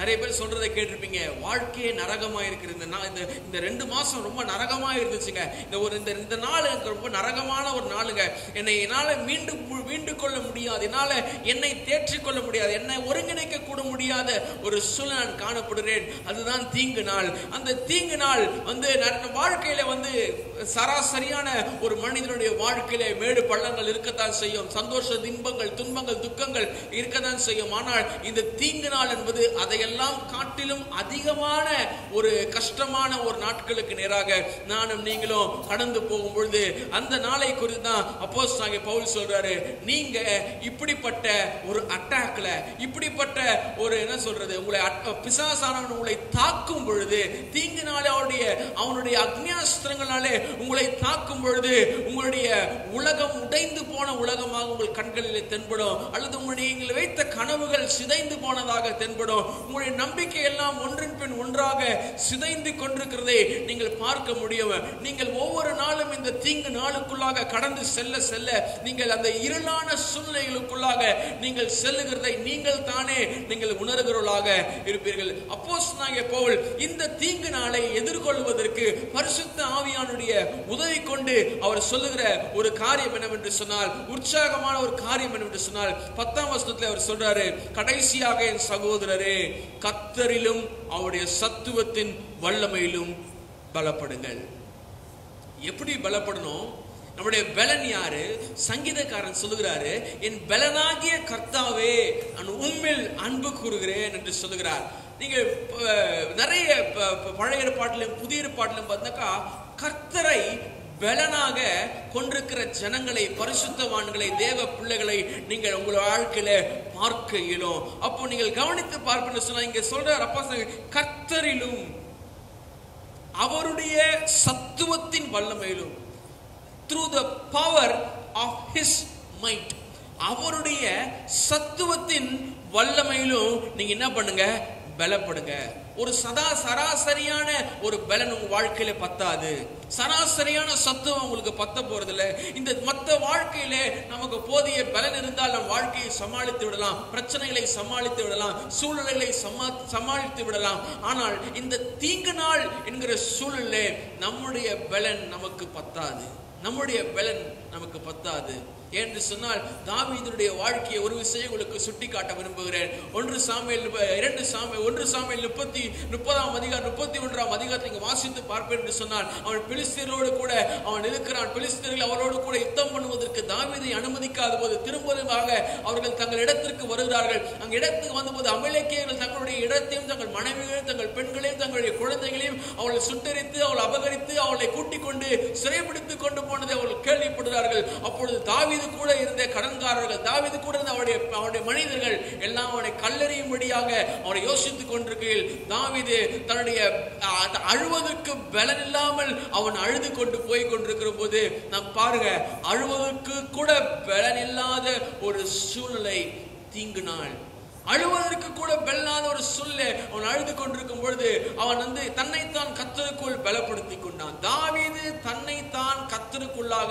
அவன் திடப்படுத்திக் கொண்டான். அப்போஸ்தலனை போல் பரிசுத்தாவின் உதவி கொண்டு எபேசு திருச்சபைக்கு மாத்திரமல்ல, இந்த மாலை வேளையிலே கேட்டுக்கொண்டிருக்கிற ஒவ்வொருவருக்கும் அவர் சொல்லுகிற காரியம் என்னவென்று சொன்னால், கர்த்தரிலும் அவருடைய சத்துவத்தின் வல்லமையிலும் பலப்படுங்க. அவருடைய சத்துவத்தின் வல்லமையிலும் நீங்கள் பலப்படுங்க.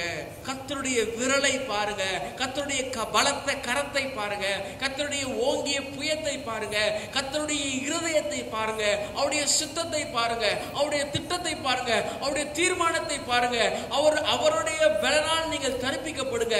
இயேசு கிறிஸ்து தம்முடைய சீஷர்களுக்கு சொல்லி போன ஒரு மிகப்பெரிய வாக்குத்தத்தம் என்னன்னு சொன்னால், உன்னதத்திலிருந்து வருகிற பலனால் நீங்கள் தரிப்பிக்கப்படுங்க. எப்படி தரிப்பிக்கப்படுவீங்க?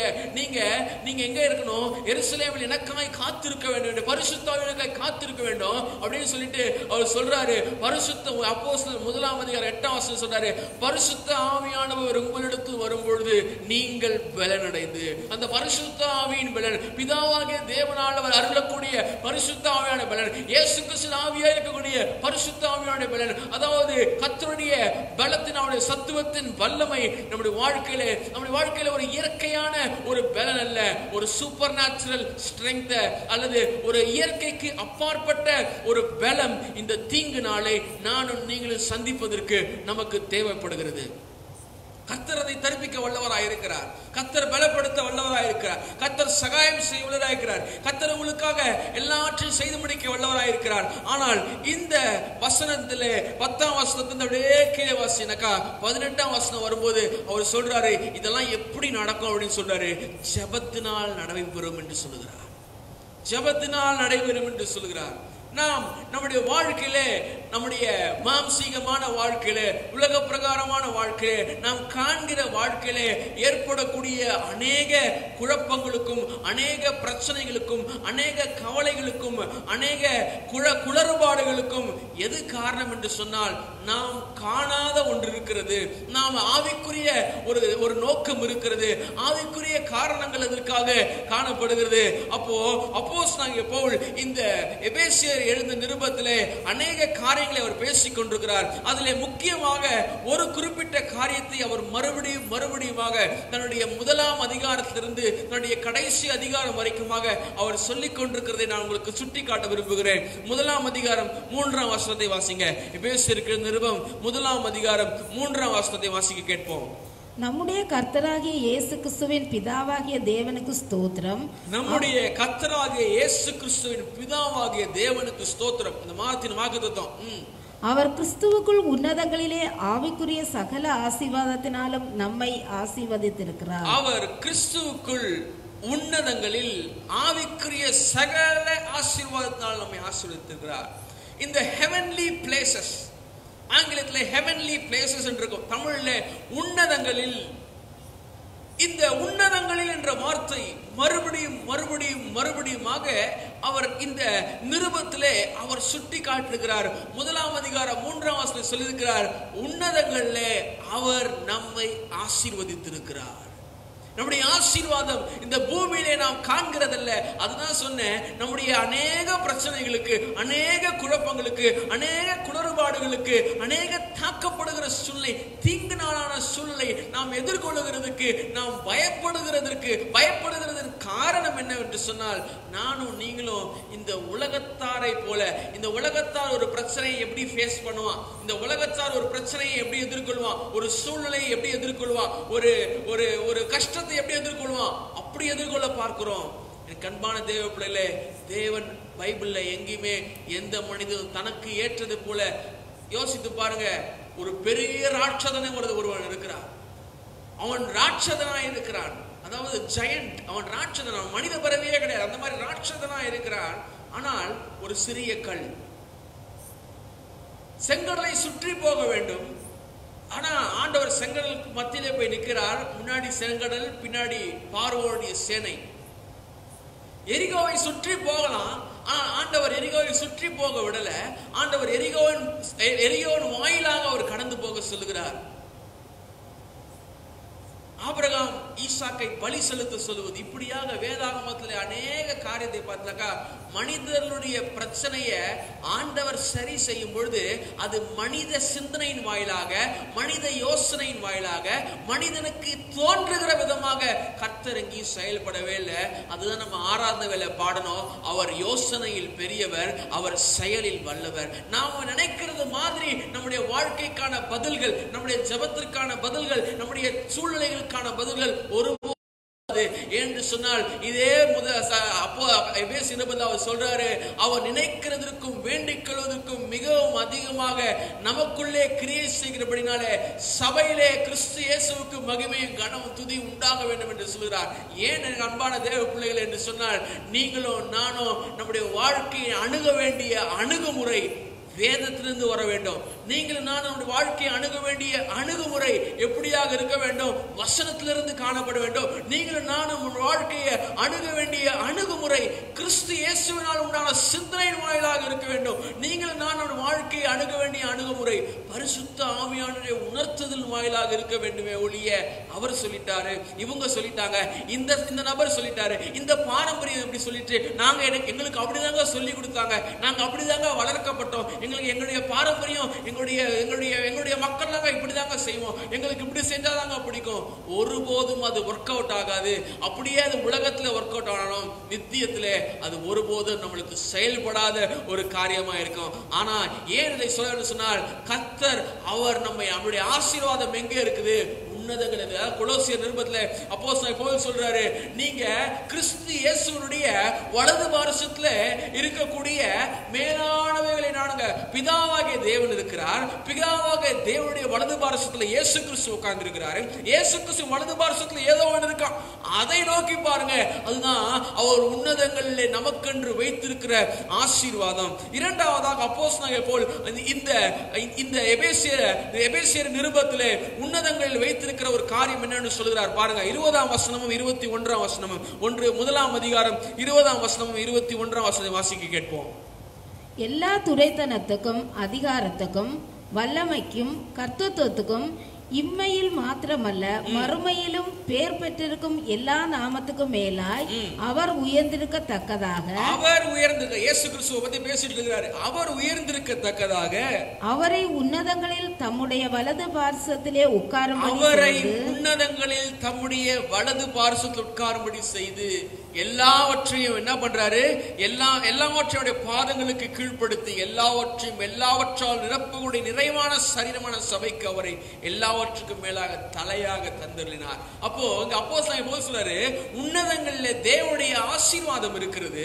இரண்டாவது சொல்றாரு, உன்னதங்களிலே இயேசு கிறிஸ்து தன்னுடைய பிதாவின் வலது பாரிசத்தில் வீற்றிருக்கிறார். மூன்றாவதாக பார்க்கும் பொழுது 2ஆம் அதிகாரம் 7ஆம் வசனத்தை வாசித்து பார்க்கும் பொழுது 2ஆம் அதிகாரம் 7ஆம் வசனத்தை வாசித்து பார்க்கும்போது அங்கே அப்போஸ்தலனாகிய பவுல் சொல்றாரு, என்ன சொல்றாரு? கிறிஸ்து இயேசுவுக்குள் நம்மை அவரோடு கூட எழுப்பி உன்னதங்களிலே அவரோடு கூட உட்காரவும் செய்தார். என் ஆசீர்வாதம் உன்னதத்தில் இருக்கிறது. நான் நம்புகிற இயேசு கிறிஸ்து உன்னதத்தில் உட்கார்ந்து இருக்கிறார். நான் எங்கே உட்கார வைக்கப்பட்டிருக்கிறேன் என்று சொல்லி பார்க்கும் பொழுது உன்னதங்களிலே அவரோடு கூட, உன்னதங்களிலே இயேசு கிறிஸ்துவோடு கூட, உன்னதங்களிலே இயேசு கிறிஸ்துவுடைய தயவின் அந்த 6ஆம் வசனத்தை வாசிக்கும் 5ஆம் வசனத்திலிருந்து வாசிக்கும் பொழுது அப்போஸ்தலன் அழகான ஒரு சுவிசேஷத்தை சொல்றாரு. அக்கிரமங்களில் மரித்தவளாய் இருந்த நம்மை, பாவத்துல செத்து போன நம்ம கிறிஸ்துவுடனே கூட என்ன பண்றாரு? உயிர்ப்பித்தாரு. நீங்க எப்படி ரட்சிக்கப்பட்டீங்களா? கிருபையினாலே ரட்சிக்கப்பட்டீங்களா? கிறிஸ்து இயேசுக்குள் அவர் நம்மிடத்தில் வைத்த தயவினாலே நம்முடைய மகா கிருபையின் மகா மேன்மையான ஐஸ்வர்யத்தை வருங்காலங்களில் விளங்க செய்வதற்காக என்ன பண்றாரு? என்னையும் அவரோடு கூட உன்னதங்களிலே உட்கார வைத்தார். 3ஆம் அதிகாரம் 10ஆம் வசனத்தை வாசிக்கும் பொழுது 3ஆம் அதிகாரம் 10ஆம் வசனத்தை வாசிக்கும் பொழுது அங்க வாசித்து பாருங்களேன். 3ஆம் அதிகாரம் 10ஆம் வசனம் வாசிக்கும்போது தேவன் 9ஆம் வசனம் 10ஆம் வசனம், தேவன் தம்முடைய கர்த்தராகிய கிறிஸ்து இயேசுவுக்குள் கொண்டிருந்த அநாதி தீர்மானத்தின்படியே உன்னதங்களில் உள்ள துரைத்தனங்களுக்கும் அதிகாரங்களுக்கும் அவருடைய அனந்த ஞானமானது சபையின் மூலமாக இப்பொழுது தெரிய வரும் பொருட்டாக. தேவனுடைய அனந்த ஞானம் எங்க இருக்குதா? அது உன்னதங்கள்ல காணப்படுகிறதா. ஏன்னா அந்த உன்னதங்கள்ல அவருடைய அரசாட்சி, அவருடைய ஆளுகை, அவருடைய செல்வாக்கு, அவருடைய ராஜரீகம் அங்கே உன்னதங்கள்ல வைக்கப்பட்டிருக்கிறதாக அப்போஸ்தலனாகிய பவுல் இங்கே சொல்கிறார். அடுத்தபடியாக வாசித்து பார்க்கும் 4ஆம் அதிகாரம் 8ஆம் வசனமும் 8ஆம் வசனத்தை வாசிங்க. 4ஆம் அதிகாரம் 8ஆம் வசனத்தை வாசிக்கும் பொழுது வாசிங்களேன். ஆதலால் அவர் உன்னதத்துக்கு ஏறி சிறைப்பட்டவர்களை சிறையாக்கி மனுஷர்களுக்கு வரங்களை அளித்தார் என்று சொல்லுகிறார். என்ன வச்சுக்கிறாரா? உன்னதங்கள்ல அவருடைய மனுஷர்களுக்கு கொடுக்கத்தக்க வரங்களை எங்க வச்சிருக்கிறாரா? ஒரு உன்னதங்களை வச்சிருக்கிறார். சொல்லுங்க, ஆசீர்வாதத்தை அவர் உன்னதத்துல வைச்சிருக்கிறாரு. இயேசு கிறிஸ்து, நான் நம்புற இயேசு கிறிஸ்து, என் வாயினால அறிக்கை எழுதுகிற இயேசு கிறிஸ்து அவர் உன்னதங்கள்ல இருக்கிறார். மாத்திரமல்ல, என்னையும் அவரோட கூட உன்னதங்கள்ல உட்கார வைத்திருக்கிறார். அவருடைய அதிகாரம், துரைத்தனம், அவருடைய அரசாட்சி எங்க இருக்குதா? உன்னதத்துல இருக்குதா. 5ஆவதாக பார்க்க என்று சொன்னால் அங்க என்ன இருக்குதா? உன்னதத்தில் உள்ள வரங்களை அவர் நமக்கு அளிக்கிறா இருக்கிறார். மாத்திரமல்ல, 10ஆம் வசனத்தில் இன்னொரு வார்த்தை இருக்குது. 10ஆம் வசனம் 10ஆம் வசனத்துல, இறங்கினவரே எல்லாவற்றையும் நிரப்பத்தக்கதாக எல்லா வானங்களுக்கும் மேலாக உன்னதத்திற்கு ஏறினவருமாயிருக்க. மறுபடியும் இயேசு கிறிஸ்துவை குறித்து அங்கே பேசுகிறார். அப்போ இந்த 4 காரியங்களை இங்கே நாம பார்க்கிறோம். என்ன பார்க்கிறோம்? உன்னதங்களிலே ஆசீர்வாதம் இருக்கிறது, உன்னதங்களிலே இயேசு கிறிஸ்து இருக்கிறார், உன்னதங்களிலே அவருடைய துரைத்தனங்களும் அவருடைய அதிகாரம் காணப்படுகிறது, உன்னதங்கள்ல என்ன காணப்படுகிறது? அவருடைய வரங்கள் காணப்படுகிறது. 4 காரணத்தை சொல்லிட்டு தமிழ் வேதாகமத்தில் மேலானவைகள் என்று போட்டிருக்கோம், ஆனா மானமண்டலத்தில் உள்ளவைகள் போட்டிருக்கோம். ஆனா ஆங்கிலத்தில் மறுபடியும் உன்னதங்கள் என்ற வார்த்தை தான் சொல்லப்பட்டிருக்குது. என்ன சொல்லப்பட்டிருக்கு, எங்க சொல்லப்பட்டிருக்கு அப்படின்னு பாத்தீங்கன்னாக்கா, நீங்க 12ஆம் வசனம் 6ஆம் அதிகாரம் 12ஆம் வசனத்தை வாசித்து பார்க்கும் பொழுது அங்க பாத்தீங்கன்னாக்கா, அங்க மாம்சத்தோடு ரத்தத்தோடும் அல்ல, துரைத்தனங்களும் அதிகாரம் லோகாதிபதியாக வான மண்டலம் உள்ள பொல்லாத ஆவி. பாருங்க, அப்படி ஆசீர்வாதம் பரலோகத்தில் இருக்குது. கிறிஸ்துவானவர் பரலோகத்தில் இருக்கிறார், வரங்கள் பரலோகத்தில் இருக்குது, அவருடைய அதிகாரம் பரலோகத்தில் இருக்குது. மாத்திரம் அல்ல, பொல்லாத ஆவிகளும் வான மண்டலங்கள்ல, ஹெவன்லி உன்னதங்கள்ல காணப்படுகிறது, நம்ம கண்ணுக்கு தெரியாதவைகள். இந்த கண்ணுக்கு தெரியாத இந்த ஒரு காரியம் நம்முடைய ஆசீர்வாதங்களை தடுத்து போகுது, நம்முடைய அடையாளத்தை மாற்றி போடுகிறது, நம்முடைய நிலைமையை மறந்துவிட செய்கிறது, நம்மளுடைய வரங்களை மறந்துவிட செய்கிறது. அன்பான தேவ பிள்ளைகளே, இந்த உன்னதம் என்று சொல்லி பார்க்கும்போது அது ஒரு ஆவிக்குரிய உலகத்தை குறிக்கிறது. உங்களுடைய வாழ்க்கை உங்கள் கையை விட்டு நழுவி போகும் பொழுது, உங்களுடைய சுகம் உங்கள் கையை விட்டு நழுவி போகும் பொழுது, உங்கள் பணம் உங்கள் கையை விட்டு நழுவி போகும் பொழுது, நீங்கள் தீங்கான நாளிலே உங்கள் வாழ்க்கைகளை செலவு செய்து கொண்டிருக்கும் போது நன்றாக புரிந்து கொள்ளுங்க, நடக்க முடியாத ஒரு சூழ்நிலை, தவழ்ந்து போக முடியாத ஒரு சூழ்நிலை, என்ன பண்ண முடியாத ஒரு சூழ்நிலை நீங்கள் காணப்படும் போது நல்லா புரிஞ்சுக்கோங்க, எனக்கு ஒரு போராட்டம் இருக்குது. அந்த போராட்டம் நான் மாம்சத்தோடு ரத்தத்தோட என்னுடைய ஆவிக்குரிய போராட்டம் ஒன்று இருக்கிறது. இந்த இயேசு கிறிஸ்து எனக்காக ஃபைட் பண்ணல, அவர் என்னோடு என்னை போராடும்படியாக, யுத்தம் செய்யும்படியாக என்னை பழக்குவிக்கிறவராக அவர் காணப்படுகிறார்.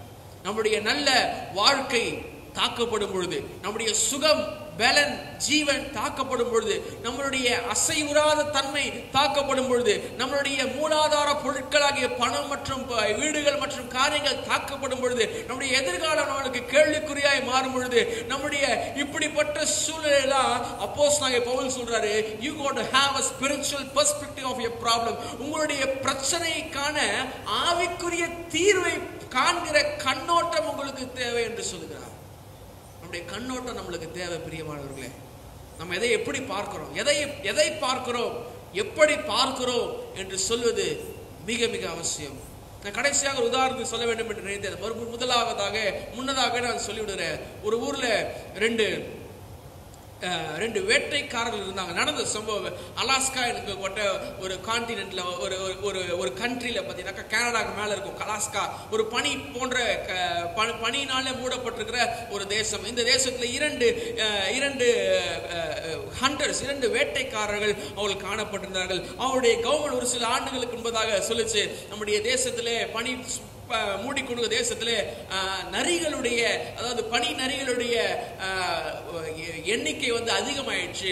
ஒரு நரியை கொள்ளுகிறவர்களுக்கு $5000 நாங்க தரோம் அப்படின்னு சொல்லும் பொழுது, இந்த இரண்டு வேட்டைக்காரர்களும் என்ன பண்றாங்கன்னாக்கா, அந்த பனிக்கரடிகளை அந்த பனி நரிகளை, நரி கூட்டத்தை அவர்களை அதை எதிர்க்கும்படியாக அதை சாகடித்து அவங்க வாழ்க்கையில் எப்படியாவது ஒரு $5000 கிடைச்சிடாதா, எப்படியாவது ஒரு $10,000 கிடைச்சிடாதா, எப்படியாவது வாழ்க்கையில மேம்பட மாட்டோமா என்று சொல்லி அவர்கள் கடந்து போகிறார்கள். கூடாரத்தை விரிக்கிறாங்க, படுத்து தூங்குறாங்க. ராத்திரி வேளையில திடீர்னு ஒரு சவுண்டு கேட்குது. ஒரு மாதிரி வித்தியாசமான சவுண்டு கேட்ட உடனே ஒருவர் என்ன பண்றான்னாக்கா, எழுந்து பார்க்கிறான். தன்னுடைய தீப்பந்தத்தை கொளுத்தி எழுந்து பார்க்கும் பொழுது வெறும் பற்களை அவன் பார்க்கிறான். இரத்தக்கரை படிந்த பற்களை அவன் பார்க்கிறான். என்னன்னு பார்த்தா, அவனை சுற்றிலும் பாத்தீங்கன்னாக்கா அவன் கொல்ல வேண்டிய நரிகள் அவனை கொல்லுவதற்காக, இவர்கள் இருவரையும் கொல்லுவதற்காக அவர்களை சுற்றிலும் சுத்து போட்டு நின்றுட்டு அவர்களை பார்த்து அதை கர்ஜித்து கொண்டிருக்கிறதை அவன் பார்க்கிறான். யோசித்து பாருங்க, 2 பேர் தனியா இருக்கிறாங்க. சுற்றிலும் ஒரு 25 நரி கூட்டத்தினாலே சூழப்பட்டுறாங்க. இவங்க தான் அதை வேட்டையாடணும் வராங்க. ஆனா திடீர்னு பார்த்தா அது தலைகீழாக மாறிச்சு. அந்த நரிதான் அவங்களை வேட்டையாடுற சூழ்நிலை முழுவதாக சுற்றி இருக்கிறாங்க. இவன் பயந்து போயிட்டு, இந்த முழிச்சவன் பயந்து போயிட்டு, ஐயோ நம்ம செத்துட்டோம், அவ்வளவுதான், முடிஞ்சு போச்சுன்னு ஐயோ அம்மான்னு சொல்லிட்டு கத்திட்டு பக்கத்துல தூங்கிட்டு கொண்டிருக்கிறவனை எழுப்புறான். எழுப்பிட்டு அவன் எழுந்துக்கிறான். எழுந்துட்டு என்ன அப்படின்னு கேட்கும் போது சொல்றான், நம்ம செத்தோம், நம்ம சுற்றியும் 25 நரி இருக்குது, நம்மளை காலி பண்றோம். ஆனா அந்த தூங்கிட்டு இருந்தவன் அவன் ஏஞ்ச பிறகு அவன் சொல்றான், என்ன சொல்றான்னாக்கா, நான் பணக்காரன் ஆயிட்டேன். இவன் இந்த பயந்து போனவனுக்கு மைண்ட் ஒர்க் ஆகல. யாரா நீ, என்ன நம்மளை காலி பண்ண போகுது இப்படி பேசுற பாரு. ஒரு நரிக்கு $5000, 25 நரி $125,000 கணக்கு சரின்னு நினைக்கிறேன்.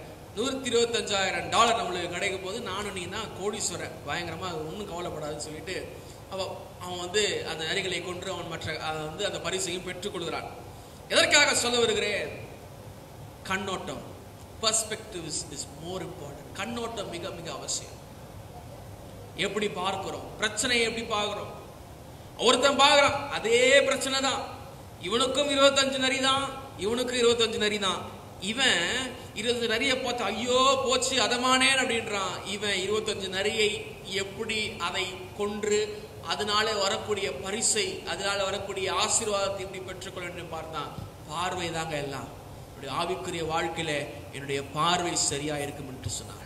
உங்களுடைய பார்வை சரியா இருக்கும் என்று சொன்னால் எபிரேயர் 11ஆம் அதிகாரத்திலே 1ஆம் அதிகாரத்தில் எழுதப்பட்டிருக்கிறது, விசுவாசத்தை துவக்கினவரும் முடிக்கிறவருமாக இயேசு கிறிஸ்துவை நோக்கி, இயேசு கிறிஸ்துவை லுக்கிங் ஆன் டு ஜீசஸ், இயேசு கிறிஸ்துவை நோக்கி பொறுமையாக ஓட வேண்டும். பேதுரு அவர் கடல் மேல் நடக்கிறாரு, இயேசு கிறிஸ்துவை நேராக அவர் பார்க்கிற வரைக்கும் எந்த பிரச்சனையும் கிடையாது. என்னைக்கு தன்னை கிட்ட சூழ்நிலையை பார்த்தனோ, இன்னைக்கு அநேக கிறிஸ்தவருடைய தோற்று போன, மடங்கடிக்கப்பட்ட, தோய்ந்து போன, சோர்வுற்ற வாழ்க்கைக்கான மிகப்பெரிய காரணம் என்னவென்று சொன்னால், நாம சங்கீதம் 121ஆம் சங்கீதம் முதல் வசனத்தை மறந்து விட்டோம். என்ன? எனக்கு ஒத்தாசை வரும் பர்வதங்களை நோக்கி, அது ஆங்கிலம் to the heavens I looked up. நான் எனக்கு ஒத்தாசை வரும் பரலோகத்தை நோக்கி என் கண்களை ஏறெடுக்கிறேன். வானத்தையும் பூமியையும் படைத்த ரட்சகராகிய தேவனுடைய ஒத்தாசை எனக்கு உதவி வரும் என்று சொல்லுகிற ஒரு பார்வை. இன்னைக்கு நம்முடைய பிரச்சனைகளுக்கு தீர்வாக என்னுடைய பலத்தினாலே, நம்முடைய சுயத்தினாலே, நம்முடைய பணத்தினாலே, நம்முடைய சம்பாத்தியத்தினாலே, நம்முடைய காரியங்களாலே, மனிதனுடைய ஆலோசனையாலே, மனிதனுடைய ஒப்பீனியனாலே நம்முடைய வாழ்க்கையை சீர்குலைத்துக் கொண்டிருக்கிறோம். திருச்சபையே, நீ விழித்திருக்க வேண்டும். உன்னுடைய பார்வை கிறிஸ்துவை பார்த்து இருக்க வேண்டும். உன்னுடைய பார்வை கிறிஸ்துவனுடைய வலது பாரசத்தில் இருக்கிற அவருடையவைகளை பார்த்து, மேலானவைகளை பார்த்து இருக்க வேண்டும். உன்னுடைய பார்வை கிறிஸ்துவை, உன்னுடைய விசுவாசத்திற்கு துவக்கின ஆத்தர் முதலாவதாக அவர் ஆரம்பிக்கிறாரே, கடைசியாக அவர் தான் முடிக்க போறாரு. அவரை பார்த்த ஒரு வாழ்க்கை, அவரை நோக்கி சங்கீதக்காரன் சொல்லுறார் 34ஆம் சங்கீதத்துல, அவரை நோக்கி பார்த்த முகங்கள் வெட்கப்படவில்லை, எல்லாம் பிரகாசமா இருந்துச்சு. அப்போஸ்தலனாகிய பவுல் சொல்றாரு, இந்த தீங்கு நாள்ல உடைய பார்வை ஸ்பிரிச்சுவல் பெர்ஸ்பெக்டிவ், ஆவிக்குரிய கண்ணோட்டம். எப்படி நம்ம பிரச்சனையை பார்க்குறோம், எப்படி நம்ம சூழ்நிலையை பார்க்குறோம். நம்ம குடும்பத்தில் ஏதோ ஒரு குழப்பம் வருது, குடும்பத்தில் ஏதோ ஒரு டிஸ்டர்பன்ஸ் வருது, இந்த குடும்பத்தில் ஏதோ ஒரு காரியங்கள் வருது, வேலையில் ஏதோ ஒரு காரியம் வருது, உறவினர் மூலமாக ஏதோ காரியம் வருது. என்னுடைய பார்வை எப்படியா இருக்கிறது? நான் எப்படி பார்க்கிறேன்? நான் என்னுடைய கணவன் எனக்கு விரோதமாக வருகிறார், மனைவி எனக்கு விரோதமாக வருகிறார்கள், பிள்ளைகளுக்கு விரோதமாக இருக்கிறார்கள், உறவினருக்கு விரோதமாக இருக்கிறார்கள், நண்பர்கள் விரோதமாக இருக்கிறார்கள், வேலையில விரோதமாக இருக்கிறார்கள். என்னுடைய பார்வை மனிதர்களை பார்த்திருக்கிறதா? என் பார்வை மனிதர்களை படைத்த அப்பாவை பார்த்திருக்கிறதா? இங்க சொல்றாரு, தீங்கு நாள்ல நீங்க எப்படி இருக்க வேண்டும்? பதட்டம் அடையக்கூடாது. ஒரு பாட்டு இருக்குது, விசுவாசியே நீ பதறாதே, விசுவாசியே நீ பதறாதே அப்படி சொல்ற பாட்டு இருக்குது. அப்போ இங்க சொல்றாரு, நீ ஃபர்ஸ்ட் நில்லுன்றாரு. 3 முறை சொல்றாரு. 11ஆம் வசனத்துல, 13ஆம் வசனத்துல, அப்புறமா ஆங்கிலத்துல 14ஆம் வசனமும் தமிழ்ல 16ஆம் வசனத்துல என்ன சொல்றாருனாக்கா, 11ஆம் வசனத்துல சொல்றாரு, நீங்கள் எதிர்த்து நிற்க திராணி உள்ளாங்க. ஃபர்ஸ்ட் நில்லுப்பா, நீ ஃபர்ஸ்ட் நிக்கணும். இரண்டாவதாக 13ஆம் வசனத்துல நீங்கள் எதிர்க்கவும் 13ஆம் வசனத்துல பார்க்கும் பொழுது அவர் சொல்றாரு, நிற்கவும் திராணி உள்ளவர்களாகும்படிக்கு. நிற்கவும், எதிர்க்கவும், சகலத்தை செய்து முடித்தலாய் நிற்கவும் திராணி உள்ளவர்களாகும்படிக்கு. 3ஆம் முறை மறுபடியும் ஆங்கிலத்தில் 14ஆம் வசனம், தமிழ்ல 16ஆம் வசனத்தை வாசிக்கும் போது, பிடித்து கொண்டவர்களாயும் நீங்கள் நில்லுங்க. Stand firm, stand firm. நீங்க நில்லுங்க. ஒரு 4 வருஷத்துக்கு முன்னாடி நில்லுங்க அப்படின்னு சொல்லிட்டு ஒரு 7 பிரசங்கம் நான் பண்ணியிருந்தேன். எப்படி இருக்க வேண்டும் ஞாபகம் வருது, திடீர்னு சொல்ல ஞாபகம் வந்துச்சு. ஸ்டாண்ட் ஃபர்ம், நிற்க வேண்டும். நீங்க அநேக பேர் எலியாவை போல பலத்த காரியங்களை தேவனுக்காக செய்கிறோம், ஆண்டுக்கார பக்தி வைராக்கியமான காரியங்களை செய்கிறோம். ஆனா ஏதோ ஒரு நபருடைய வார்த்தை, எசபேலை போன்ற மனிதருடைய வார்த்தை ஏதோ ஒன்று வருது, வந்த உடனே போதாண்டவரே அப்படின்னு சொல்லிட்டு குகைக்குள்ளாய் போய் உட்கார்ந்து ஒளித்துக் கொண்டிருக்கிற சூழ்நிலை. ஆண்டு இருக்கிறார், எப்ப உனக்கு என்னப்பா அங்க வேலை? கண்மான தேவ பிள்ளைகளே, உங்கள் தீங்கு நாளில் நீங்கள் ஜெயிக்க வேண்டும் என்று சொன்னார், சர்வாயுத வர்க்கத்தை தரித்துக் கொண்டவர்களாக பிசாசு அவனுக்கு முன்பாக, அவனுடைய சேனைகளுக்கு முன்பாக, அவனுடைய திட்டங்களுக்கு முன்பாக, அவனுடைய ஸ்கீம்ஸ், அவனுடைய தந்திரங்களுக்கு முன்பாக நீங்கள் எதிர்த்து நிற்க வேண்டும் என்று சொன்னால், முதலாவதாக நீங்கள் நிற்க வேண்டும். நீங்க விட்டு ஓடக்கூடாதுப்பா. நெகேமியா சொல்றாரு, என்னை போல ஒரு மனுஷன், என்ன மாதிரி ஒரு ஆளை விட்டு ஓடுறவானா? நம்ம பாஷையில சொன்னா, என்ன மாதிரி ஒரு ஆள் எப்பா, நான் யார் தெரியுமா? நான் என்ன அலங்கம் இடிக்கப்பட்டது கேட்ட உடனே துக்கமாயிட்டு அப்படியே நிறைய பேர் என்ன ஆயிடுறாங்கனாக்கா, ஏதோ ஒரு துக்க செய்தியை கேட்டு உடனே துக்கமாயிடுறாங்க. அதுக்கப்புறம் என்ன பண்ணுமோ அது பண்றது கிடையாது. நெகேமியா வாழ்க்கையில கற்றுக்கொள்ள வேண்டிய துக்கமான துக்கமுகமா இருந்தான். ஆனா ஜெபம் பண்ணான், உபவாசம் பண்ணான். கர்த்தரிடத்துல எப்படி என்ன ஆண்டு கேட்கிறான். கர்த்தர் வழிகளை திறக்கிறார், வேற லெவல்ல வழி திறக்கிறார். அவன் 52 நாட்கள்ல உலக சரித்திரத்துல மிகப்பெரிய ஒரு காரியமாக இன்றைக்கு வரைக்கும் இருக்கக்கூடிய ஒரு அலங்கமாக அவர் எருசலேமின் அலங்கத்தை அவர் கட்டி தீர்க்கிறார். பாருங்க, கர்த்தர் அவருடைய கை, தயவுள்ள கரம் அவனோடு கூட நிக்கணுங்க, நிக்கணும். அவர் சொல்றாரு நம்முடைய பிரச்சனை எதுவும் சொல்றாரு, நம்முடைய போராட்டம் யாரோடு கூட இருக்குது. 12ஆம் வசனம் வாசிங்க. ஏனெனில் மாம்சத்தோடும் ரத்தத்தோடும் அல்ல. இன்னைக்கு நிறைய பிரேயருக்கு பிரச்சனை யாருன்னா மனுஷங்க தான் பிரச்சனை. ஆனா பைபிள் சொல்லுது, எப்பா people are not your problem. மனிதன் உங்களுக்கு பிரச்சனை கிடையாது, மாம்சமும் ரத்தமும் உங்களுக்கு பிரச்சனை கிடையாதுப்பா. இதுக்கு வேற எதுக்கு பேசுறோன்னே தெரியாம ஒரு வசதி எடுத்து வச்சுக்கிறது. என்னது? வீட்டாரே உங்களுக்கு சத்ரு. மனைவிகளுக்கு சத்ரு யார்? கணவன். கணவனுக்கு சத்ரு யார்? சொல்ல வேணாம். பிள்ளைகளுக்கு சத்ரு யார்? பெற்றோர்கள்.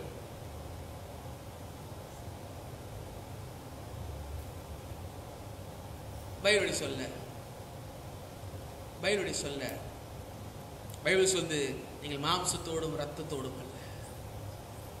நீங்க பொண்டாட்டிக்கு எதிராக சண்டை போடலாமா? நீங்க உங்க கணவனுக்கு எதிராக சண்டை போடலாம். குடும்பத்துல இப்படிப்பட்ட சண்டைகள் சச்சரவுகள் இருக்கும் என்று சொன்னால் ஒரு கேள்வி எழுப்பிக் கொள்ளுங்க. உண்மையாகவே தேவன் என் குடும்பத்தில் இருக்கிறாரா? உண்மையாகவே கர்த்தர் என் குடும்பத்தில் வாசம் செய்கிறாரா? கர்த்தர் என் குடும்பத்தில் இருப்பார் என்று சொன்னால் ஏன் சமாதானம் இல்லாமல் போச்சு? கர்த்தர் இருக்கிற இடத்துல அது அடமழை பெஞ்சாலும் சரி, கல்மழை பெஞ்சாலும் சரி, அக்னியின் மழை பெஞ்சாலும் சரி, அது பூமி உடைஞ்சு போனாலும் சரி, எப்படினாலும் சரி, கர்த்தர் இருப்பார் என்று சொன்னால் சமாதானம் இருக்கும். சமாதானம் இல்லாத சூழலை ஏன்? ஒரே ஒரு கேள்வி எழுப்பிக்கொண்டீங்கன்னாக்கா பதில் கிடைச்சிடும். ஏன்னாக்கா இன்னைக்கு மனிதர்கள் போராடி கொண்டிருக்கிறது யாரோடு கூட என்று சொன்னால் மனிதர்களோடு கூட இல்ல, மாம்சத்தோடும் ரத்தத்தோடும் அல்ல. மனிதர்கள் உங்களுடைய பிரச்சனையுடைய வாய்க்கால்களாய் காணப்படலாம், ஆனால் மூலாதாரமாய் காணப்படுவதில்லை. People can be the channel for your problems but not the source of the problems. அவர்கள் பிரச்சனைக்கு காரணம் கிடையாது. மனைவியை கணவனுக்கு விரோதமாய் தூண்டி விடுகிறது மனைவி அல்ல, அவளுக்குள்ளாய் வாசம் செய்கிற மாம்சத்தின் கிரியை, பிசாசனுடைய கிரியை.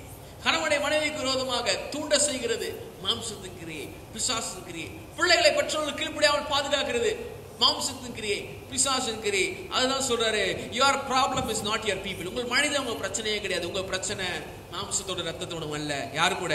துரைத்தனங்களோடும் அதிகாரங்களோடும் பிரபஞ்சத்தின் அந்தகார லோகாதிபதிகளோடும் வான மண்டலம் உள்ள பொல்லாத ஆவிகளோடும் நமக்கு போராட்டம் உண்டு. We have the problem with the demons.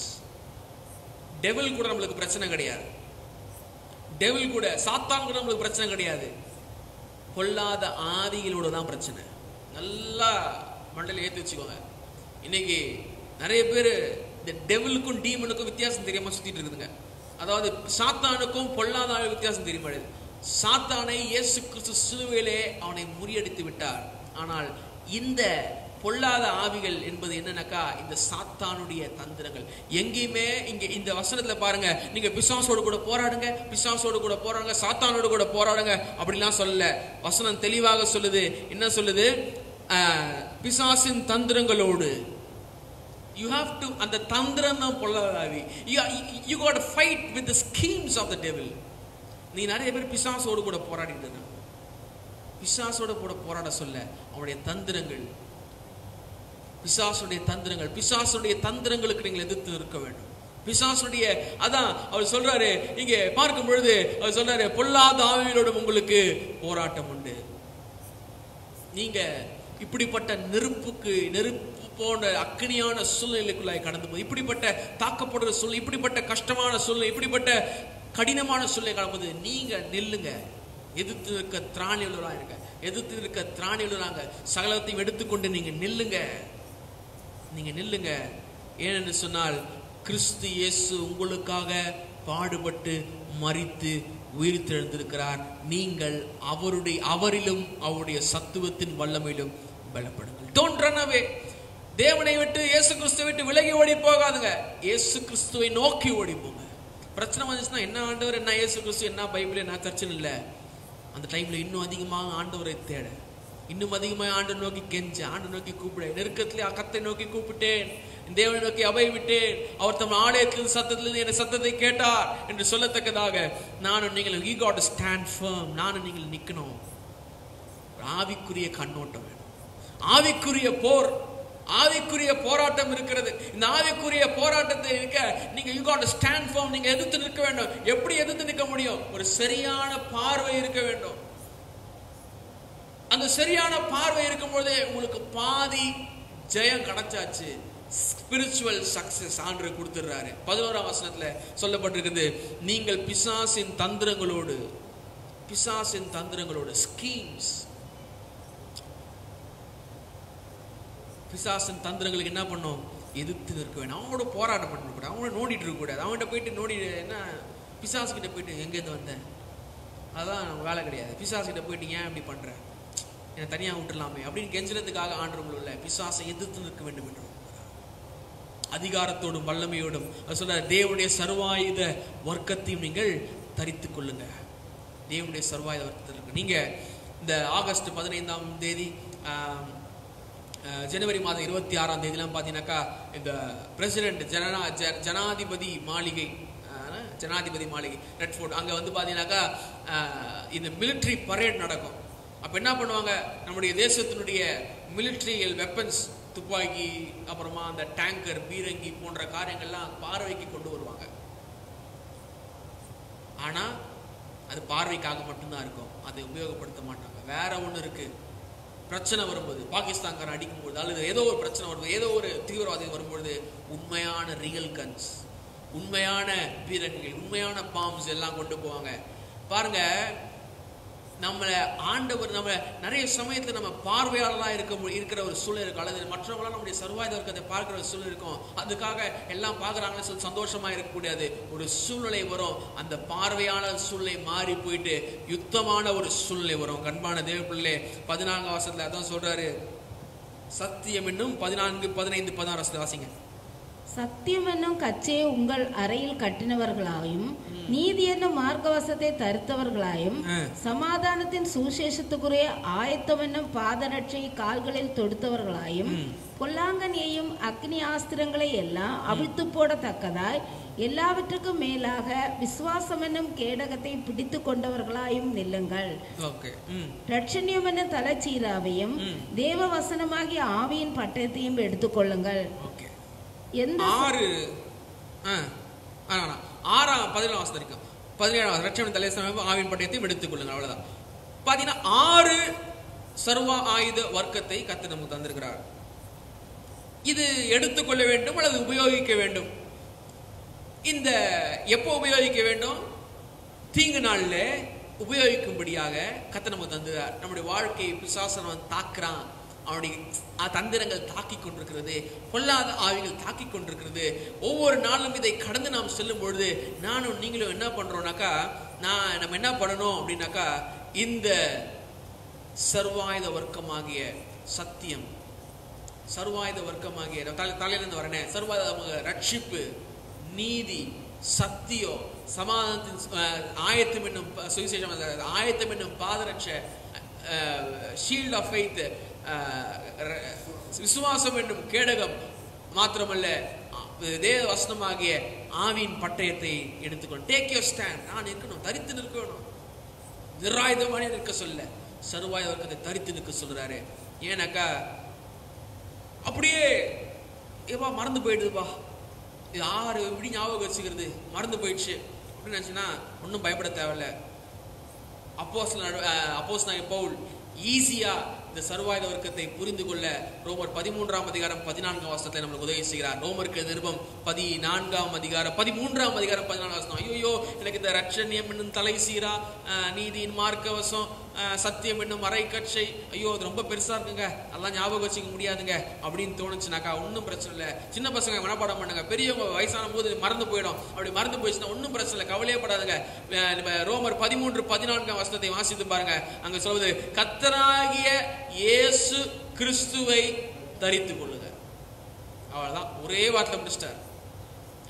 கல்ல போடு, கையில போடு, மூக்குல போடு, என்னது வயிற்றுல போடு, கையில, அது அதெல்லாம் ரொம்ப கஷ்டமா, ஒரே வார்த்தை முடிச்சிடறாரு, இயேசு கிறிஸ்துவை தரித்து கொள்ளுங்கள்.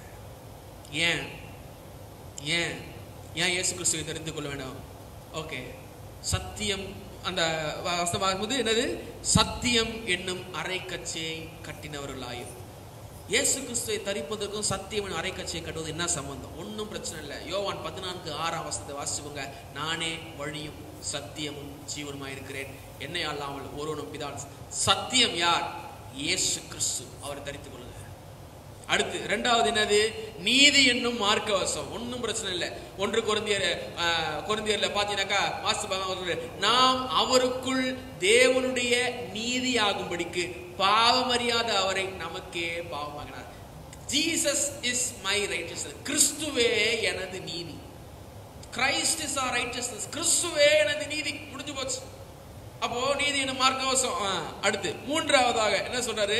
சமாதானத்தின் சுவிசேஷத்திற்குரிய ஆயத்தம் என்னும் பாதரட்சை கால்களிலே தொடுத்தோராகியோம். சமாதானத்தின் சுவிசேஷம் எங்க வருது? சுவிசேஷம் தான் இயேசு கிறிஸ்து வருது. சமாதானம் அதுவும் அங்கதான் வருது. என்னது? சமாதானத்தை, உலகத்திலே உங்களுக்கு பாடுகள் இருக்கும், ஆனால் என்னுடைய சமாதானத்தை உங்களுக்கு தரேன். இந்த வருஷத்தின் வாக்குத்தத்தத்தை ஞாபகப்படுத்துறேன். சமாதானத்தை உங்களுக்கு வைத்து போகிறேன், சேஃப் பண்ணி வச்சிருக்கேன். என்னுடைய சமாதானத்தை உங்களுக்கு கொடுக்குறாரு. ஃபர்ஸ்ட் சமாதானம் கொஞ்சம் வச்சிருக்கிறாரு, ரெண்டாவது சமாதானத்தை கொடுக்குறாரு. அது எப்படிப்பட்டது? இன்னொரு சமாதானம் உங்களுக்கு கொடுக்கிறேன், உலகம் கொடுக்கிற பிரகாரமாக அல்ல சொல்றாரு. உங்கள் இருதயம் பயப்படாமலும் கலங்காமலும் சமாதானமா இருக்கலாம். அடுத்து சொல்றாரு, என்ன சொல்றாரு? ரட்சண்யம் என்னும் தலைச்சி, ரட்சிப்பு என்னும் தலைசீரா. இயேசு கிறிஸ்து என்கிற பெயரிலே ரட்சிப்பு வந்துச்சு. கர்த்தராகிய இயேசு கிறிஸ்துவை விசுவாசி, அப்பொழுது நீயும் உன் வீட்டாரும் ரட்சிக்கப்படுவீர்கள். அடுத்ததாக வேர்ட் ஆஃப் காட், தேவனுடைய வசனமாகிய ஆவியின் பட்டயம். யோவான் 1:1 சொல்லுது, ஆதியிலே வார்த்தை இருந்தது, அந்த வார்த்தை தேவனிடத்தில் இருந்தது, அந்த வார்த்தை தேவனாய் இருந்தது. 14 சொல்லுது, அந்த வார்த்தை மாம்சமாகி கிருபையினாலும் சத்தியத்தினாலும் இருந்தவராய் நமக்குள்ளே வாசம் பண்ணுகிறார். யாரு? அவருடைய மகிமையை கண்டோம். யாரு? அப்பா இயேசு கிறிஸ்து. அடுத்து சொல்றாரு, என்னது? விசுவாசம் என்னும் கேடகம். ஐயோ, விசுவாசம் என்னும் கேடகம் என்ன? ஒன்னும் பிரச்சனை.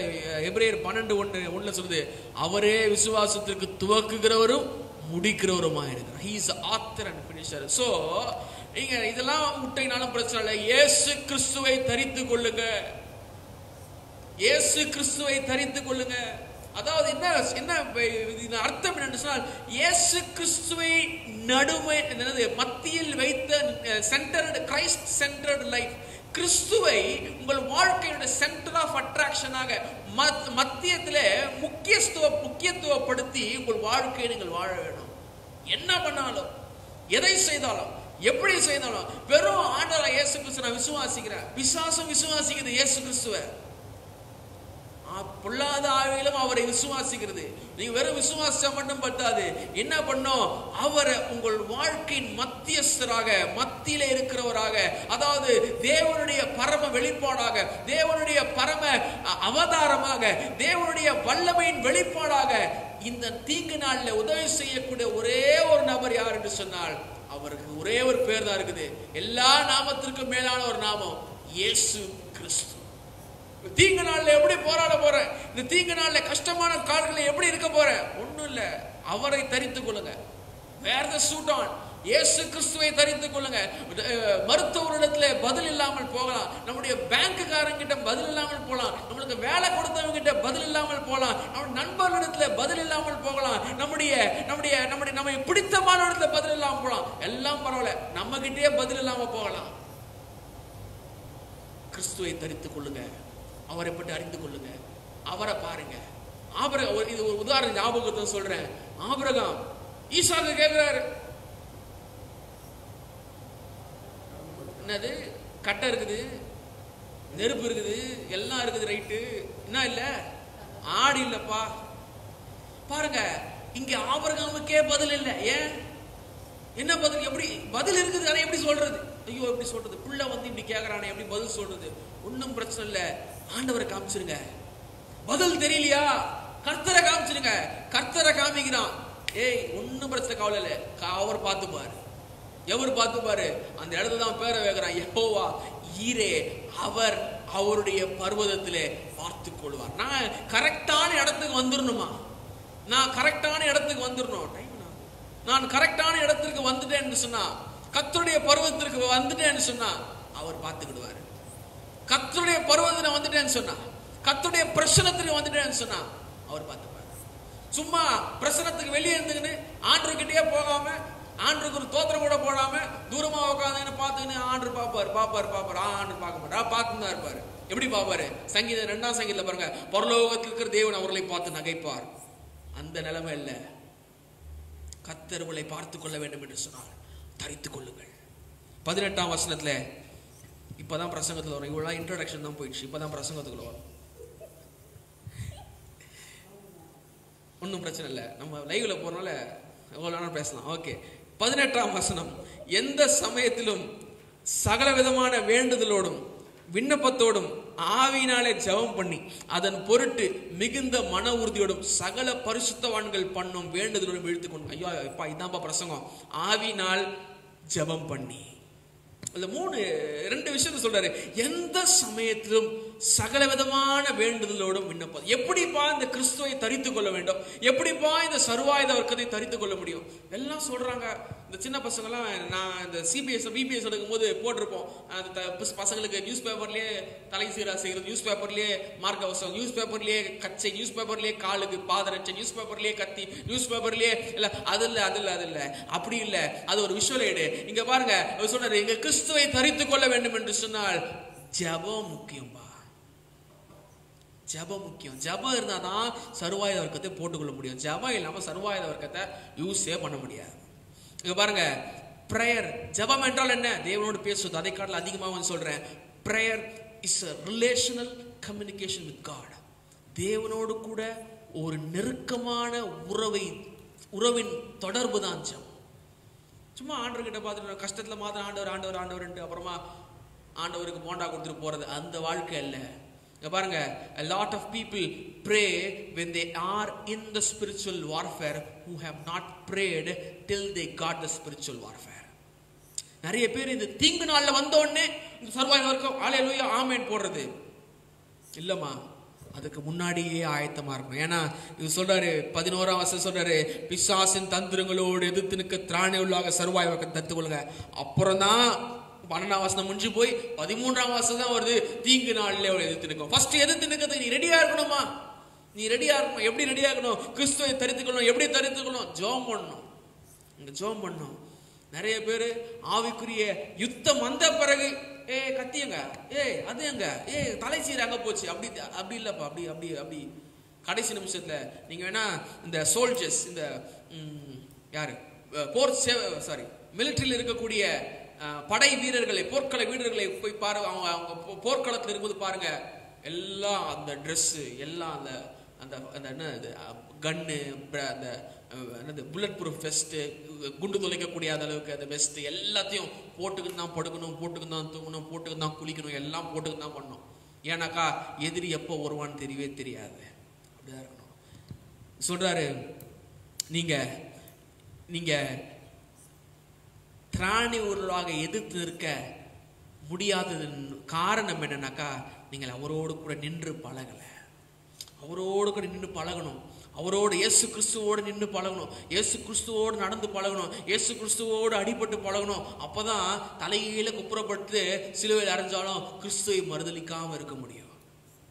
யாரு? பேதுருடைய வாழ்க்கை. இயேசு கிறிஸ்துவோடு நடந்து, இயேசு கிறிஸ்துவோடு சாப்பிட்டு, இயேசு கிறிஸ்துவோடு கூட எல்லா துக்கத்தை அனுபவித்து எல்லாம் பண்ணிட்டு கடைசியில் அவன் வாழ்க்கையில், ஏன்னாக்கா ஆரம்பத்துல இருந்தே அவன் இயேசு கிறிஸ்துவை பார்த்தான், இயேசு கிறிஸ்துவ வாழ்க்கையை பார்த்தான், எல்லாம் பார்த்தான், ஈஸியா முடிச்சிச்சு.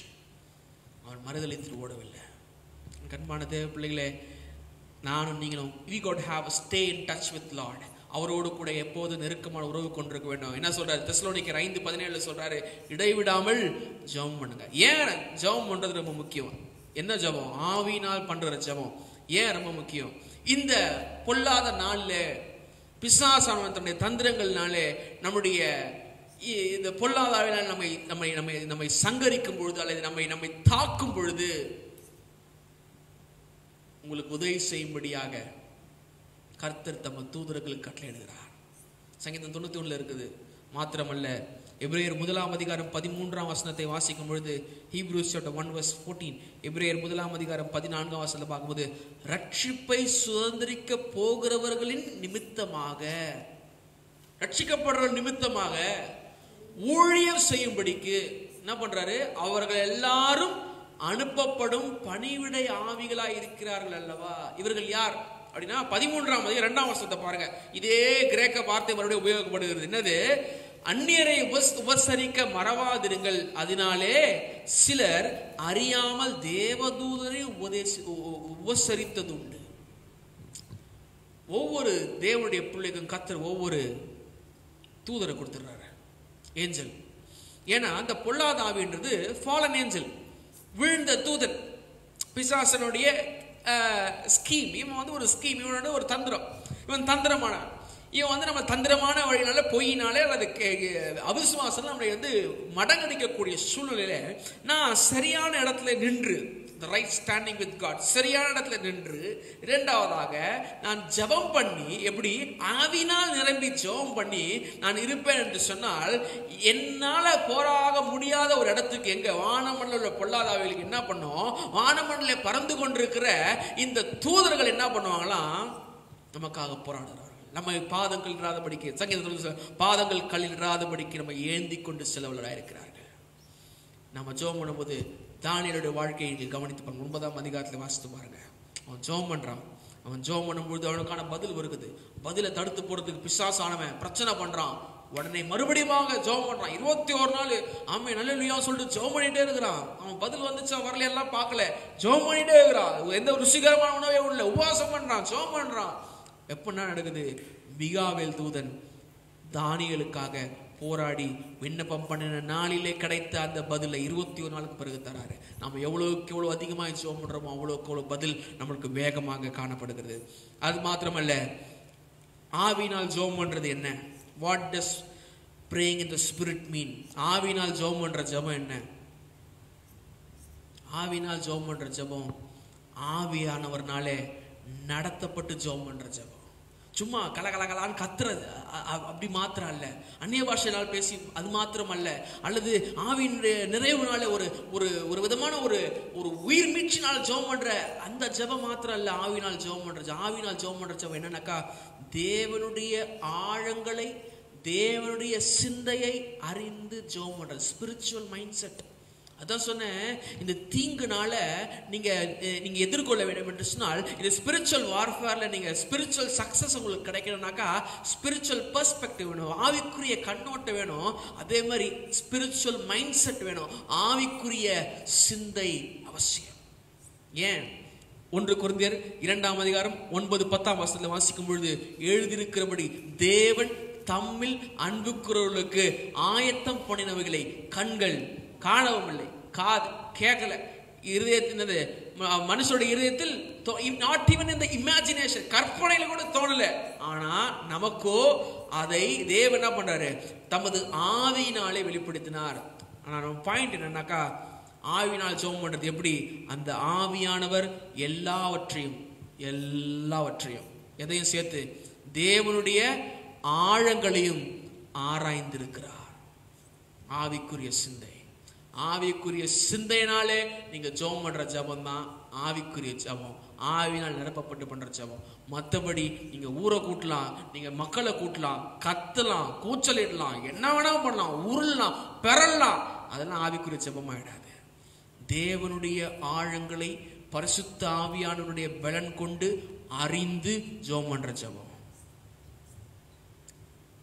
இந்த ஆவியானவர் அதான் praying in the spirit, பரிசுத்த ஆவியாவில் இருந்து, ஆவி நிறைவில் இருந்து நாம ஜெபம் பண்ணும்போது ஸ்பிரிச்சுவல் மைண்ட் செட் கிடைக்குது. ரோமருக்கு எழுதின நிருபம் 8 ரோமன் சாப்டர் 8 verse 1-13. ரோமருக்கு எழுதின நிருபம் 8 முதல் 13 நீங்க வாசித்து வீட்டில் வாசித்து பார்த்துக் கொள்ளுங்க. ரோமருக்கு எழுதின நிருபம் 8 13 பாருங்கனாக்கா, முதல் வசனத்தை மட்டும் வாசிற. ஆனபடியால் கிறிஸ்து இயேசுக்குட்பட்டவளாய் இருந்து மாம்சத்தின்படி நடக்காமல் இருப்பவர்களுக்கு ஆக்கினை தீர்ப்பில்லை. இங்க நிறைய விஷயத்தை அப்போஸ்தலர்கள் உடைக்கிறாரு. கிட்டத்தட்ட 12-13 விஷயம் ஞாபகம் இருக்குது. அதை உடைச்சு போடுறாரு.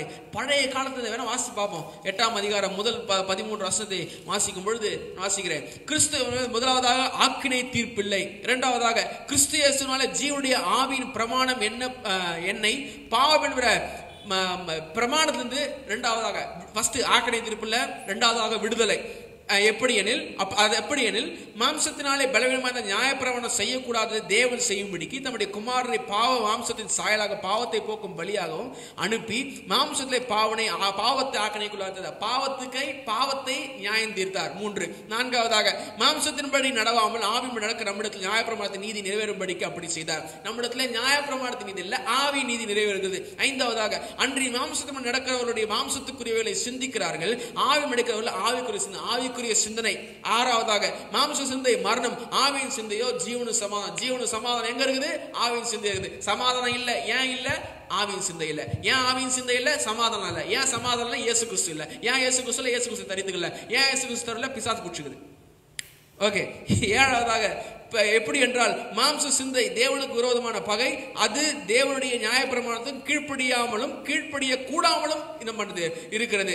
என்னது? தேவனுக்கு விரோதம் பகையாக மாற்றுகிறது. எது? மாம்ச சிந்தை. மாம்சத்துக்கு தேவனுக்கு பிரியமா இருக்க முடியாது. 9ஆவதாக தேவனுடைய ஆவி உங்கள் வாசமாக இருந்தால் மாம்சத்துக்கு தேவனுடைய பரிசுத்த ஆவி இருக்குன்னு சொல்லிட்டீங்கன்னாக்கா முடிஞ்சு போச்சு, ஆவிக்குட்பொருளா இருப்பீங்க. கிறிஸ்துவின் ஆவி கிறிஸ்துவின் ஆவி இல்லாதவர் அவருடைய இயேசு கிறிஸ்துவின் ஆவி உங்களுக்குள்ள இருந்தாக்கா நீங்க இயேசு கிறிஸ்துடைய கிடையாது. அடுத்து சொல்றாரு 10ஆம் வசனத்துல, மேலும் கிறிஸ்து உங்களில் இருந்தால் சர்வ பாவ நிமித்தம் மரித்ததாயும் ஆவியானது நீதி நிமித்தம் ஜீவனுள்ளதாயும் இருக்கும். உங்களுக்குள்ளாக அவருடைய abundant life, அவருடைய பரிபூர்ணமான ஜீவன் இருக்கிறது.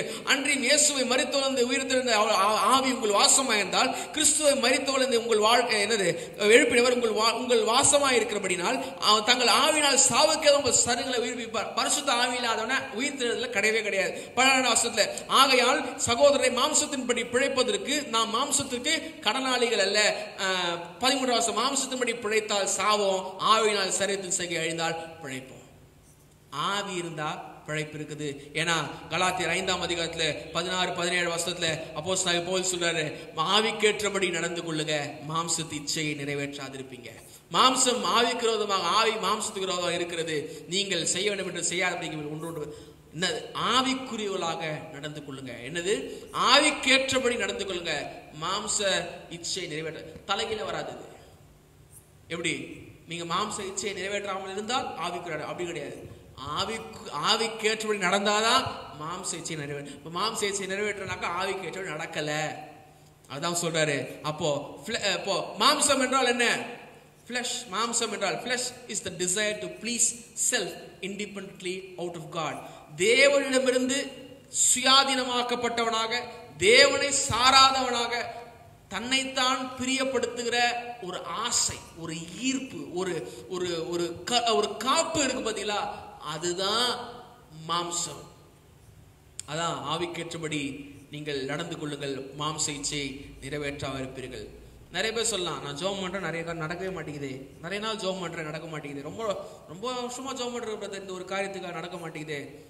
நல்லா கவனிங்க, நல்லா நீங்க கவனிக்க வேண்டும். என்னன்னாக்கா, இப்போ நம்ம மூச்சு விட்டுட்டு இருக்கோம், அப்படி விடுறோம் பார்த்தீங்களா? உள்ள ஆக்சிஜன் எழுதுறோம், கார்பன் டை ஆக்சைடு வெளியே விடுறோம். இதே விஷயத்த நீங்க தண்ணிகளில் போய் பண்ண முடியாது.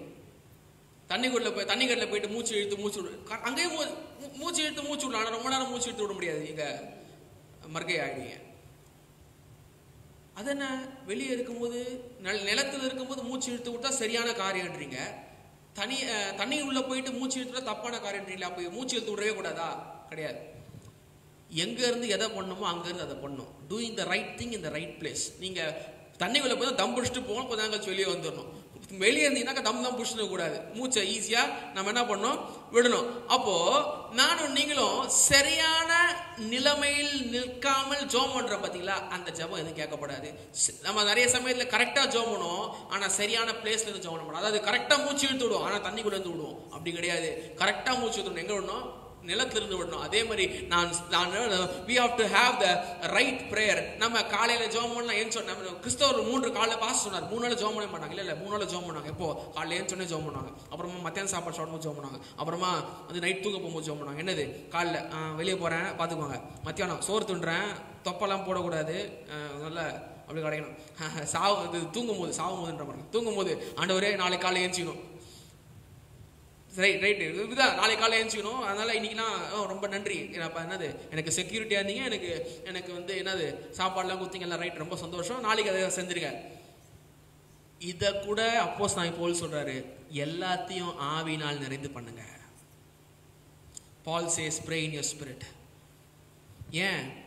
ஏன் ஆவியினால் ஜெபம் பண்ண வேண்டும் அப்படின்னா, ஆவிக்கு பழைய ஏற்பாட்டில் ரூவாக் என்ற வார்த்தை உபயோகிக்கப்படுகிறது. கிரேக்க பதத்தில் நியூமா என்ற வார்த்தை உபயோகிக்கப்படுகிறது. ரூவாக் என்றால் விண்ட், நியூமா என்றாலும் விண்ட், காற்று. அதாவது காற்று அடிக்கும் போது தானாவே கடந்து போகுது, காற்று தனக்கு இஷ்டமான இடம்லாம் அடித்து கொண்டு போகுது போல இந்த ஆவியானவர் எசேக்கியேல் 1:20 வாசித்து பார்த்தீங்கன்னாக்கா, ஆவி என்ன பண்ணுச்சோ சக்கரங்களும் அப்படியே பண்ணுச்சு, சக்கரம் என்ன பண்ணுச்சோ அப்படியே மிருகஜீவனும் பண்ணுச்சு, மிருகஜீவன் என்ன பண்ணுச்சோ தேவனுடைய சித்தம்லாம் அப்படியே கூட போச்சு. பாருங்க என்ன சொல்றாரு, இந்த நீங்க கஷ்டப்பட்டு ஜெபம் பண்ற, கடினப்பட்டு நான் இதை செய்யறேன், கஷ்டப்பட்டு உபவாசம் இருக்கிறேன், கஷ்டப்பட்டு காரியம் செய்யறேன், ஆவியினால் ஜெபம் பண்ணலாம் அப்படிலாம் பண்ண தேவையில்லை. ஆவியானவர் உங்களுடைய பலவீனங்களை உங்களுக்காக வாக்கு கடங்காத பெருமூச்சோடு கூட என்ன பண்றாரு, அவர் வேண்டுதல் செய்யறதுனால அவர் எல்லாத்தையும் பார்த்துக்கொள்ள உதவி செய்கிறார். ஏன்னாக்கா இந்த விண்டுக்கு, இந்த காற்றுக்கு ஒரு பலன் இருக்கிறது. You are walking with the mind of the spirit consistent.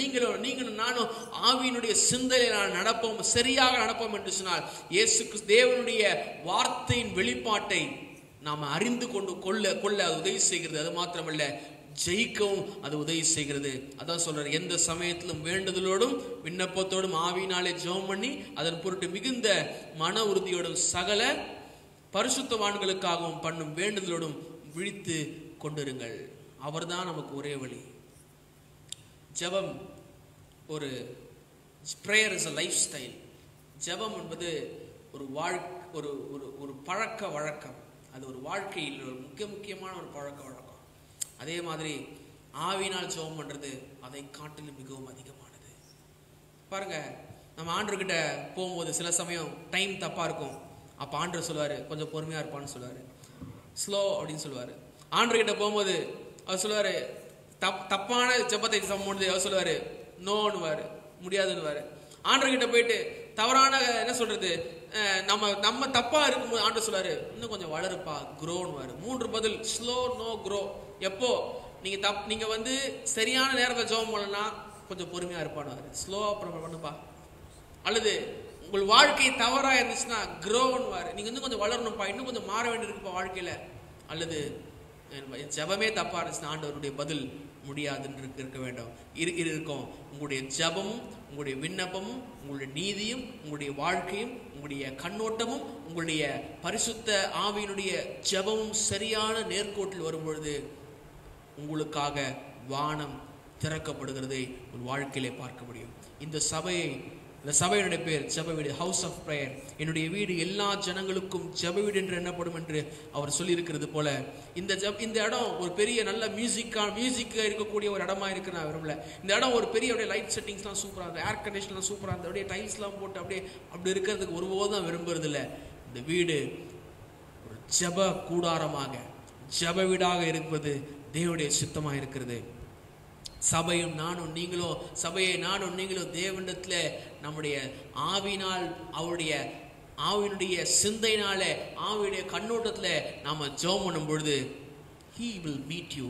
அவர் என்னையும் உங்களையும் வந்து சந்திக்க, என்னையும் உங்களையும் வந்து காப்பாற்ற, என்னையும் உங்களை வந்து விடுவிக்க, என்னையும் உங்களையும் சில சமயம் விடுவிப்பாரு, சில சமயம் அதிலிருந்து நம்மளை காப்பாற்றி கொண்டு போயிடுவார், சில சமயம் அந்த சூழ்நிலையை நம்மளை மாற்றுவாரு, சில சமயம் அந்த சூழ்நிலையின் வாயிலாக என்னை கடந்து சென்று வளராயிருக்கிறார். என்று சொன்னால் நீங்கள் அறியாத ஒருவர் உங்கள் நடுவிலே ஒரு வாசம் செய்கிறார். அவர் தான் உங்களுடைய கண்ணோட்டத்தை மாற்ற முடியும். முடித்துக் கொள்கிறேன். இந்த தீங்கு நாளில், இந்த ஈவில் டே, தீங்கு நாளில், இன் யுவர் ஸ்பிரிச்சுவல் பேட்டில், உங்களுடைய ஆவிக்குரிய போராட்டத்தில் you need a spiritual success. உங்களுக்கு ஒரு ஆவிக்குரிய ஜெயம் தேவை. எப்படி என்று சொன்னால், உங்களுக்கு ஒரு ஸ்பிரிச்சுவல் மைண்ட் செட், ஆவிக்குரிய சிந்தை அவசியம். உங்களுக்கு ஒரு ஸ்பிரிச்சுவல் பெர்ஸ்பெக்டிவ் வேணும், ஆவிக்குரிய கண்ணோட்டம் வேணும். இது ரெண்டும் சேரும் பொழுதுதான் ஆவியினால் ஜெபம் பண்ணுவோம், ஜெபம் செய்வோம். எங்கள் அன்பின் பரலோக பிதாவே, ஆசீர்வதிக்கப்பட்டதான இந்த மாலை வேளைக்காக நன்றி செலுத்துகிறோம். இந்த மாலை வேளையிலும் ஆண்டவரே, ஆவியினால் ஜெபம் பண்ணி என்று சொல்லுகிற இந்த வார்த்தைக்கான காரியங்களை எங்களோடு கூட இடைப்பட்டதுக்காக ஸ்தோத்திரம். எங்களுடைய பார்வை உம்மை நோக்கி இருக்க வேண்டும். ஒரு ஆவிக்குரிய இந்த போராட்டத்தில் இந்த தீங்கு நாளில் நாங்கள் இருக்கிறோம் ஆண்டவரே. பிள்ளைகள் இருக்கலாம்ப்பா, அல்லது தீங்கு நாளில் உங்கள் பிள்ளைகள் கடந்து செல்லலாம், இனிமேல் வரலாம், இப்பொழுது இருக்கலாம், இல்லை முன்னாடி கடந்து சென்றிருக்கலாம். ஆனால் நாங்கள் செய்ய வேண்டிய ஒரு காரியம் என்னவென்று சொன்னால், ஹல்லேலூயா ஆண்டவரே, நாங்கள் ஒரு ஆவிக்குரிய யுத்த களத்தில் நாங்கள் காணப்படுகிறோம். ஒரு ஆவிக்குரிய ஜெயம் எங்களுக்கு தேவை. அதுக்கு பதிலாக நீங்கள் சொல்லுகிற ஒரு காரியம் என்னரே, ஆவியினால் ஜெபம் பண்ணி. எப்படி? தேவனுடைய ஆவிக்குரிய ஆழங்களை அறியத்தக்கதாக, அவருடைய சிந்தனை அறியத்தக்கதாக, ஹல்லேலூயா, அவருடைய பலத்தை, சத்துவத்தை அவருடைய காணத்தக்க எங்களுக்கு ஒரு நல்ல கண்ணோட்டத்தை எங்களுக்கு தாங்க ஆண்டவரே. எங்கள் கண்களை தெளிவிப்பீராக ஆண்டவரே. எங்களை ஹல்லேலூயா எங்களை பாதுகாத்துக் கொள்ளுங்க, வழிநடத்திக் கொள்ளுங்க, பொறுப்படுத்திக் கொள்ளுங்க. இந்த வாரம் முழுவதுமாக இந்த பிள்ளைகளை கர்த்தர் பராமரித்து போஷித்ததுக்காக ஸ்தோத்திரம். வருகிற வாரத்திலும் ஆண்டவரே, இந்த கடைசி வாரத்தில் வந்திருக்கிறோம். உன்னதங்களில் ஆசீர்வதித்திருக்கிற தேவன் ஆண்டவரே, இந்த கடைசி வாரம் நீர் அப்படியாக உங்களுடைய பிள்ளைகளை நடத்தி கொண்டு போகிறதுக்காக உமக்கு ஸ்தோத்திரம். நன்மையும் கிருபையும் தொடரத்தக்கதாக கர்த்தர் நீர் அவர்களுக்கு மெய்ப்பெரும் மீட்பெரும் நேசனமாய் இருந்து பாதுகாத்துக் கொள்ளுங்க. எல்லா துதிக நமகவே ஒருவருக்கு செலுத்துகிறோம் இரட்சகர் இயேசு கிறிஸ்து நாமத்தில் பிதாவே, ஆமென். என் ஆத்துமாவே கர்த்தரை ஸ்தோத்திரி, என் முழுவதுமே பரிசுத்த நாமத்தை ஸ்தோத்திரி. என் ஆத்துமாவே கர்த்தரை ஸ்தோத்திரி, அவர் செய்த சகல உபகாரங்களை மறவாதே. ஆமென், ஆமென். நம்முடைய கர்த்தராகிய இயேசு கிறிஸ்துவின் கிருபையும் பிதாவாகிய தேவனுடைய அன்பும் பரிசுத்த ஆவியானவருடைய அந்யோன்யமும் ஐக்கியம் சமாதானமும் இன்றும் என்றும் சதா காலங்களோடும் நம் அனைவரோடும் சகல பரிசுத்தவான்களோடும் ஒரு வருகை மட்டும் இருப்பதாக. ஆமென்.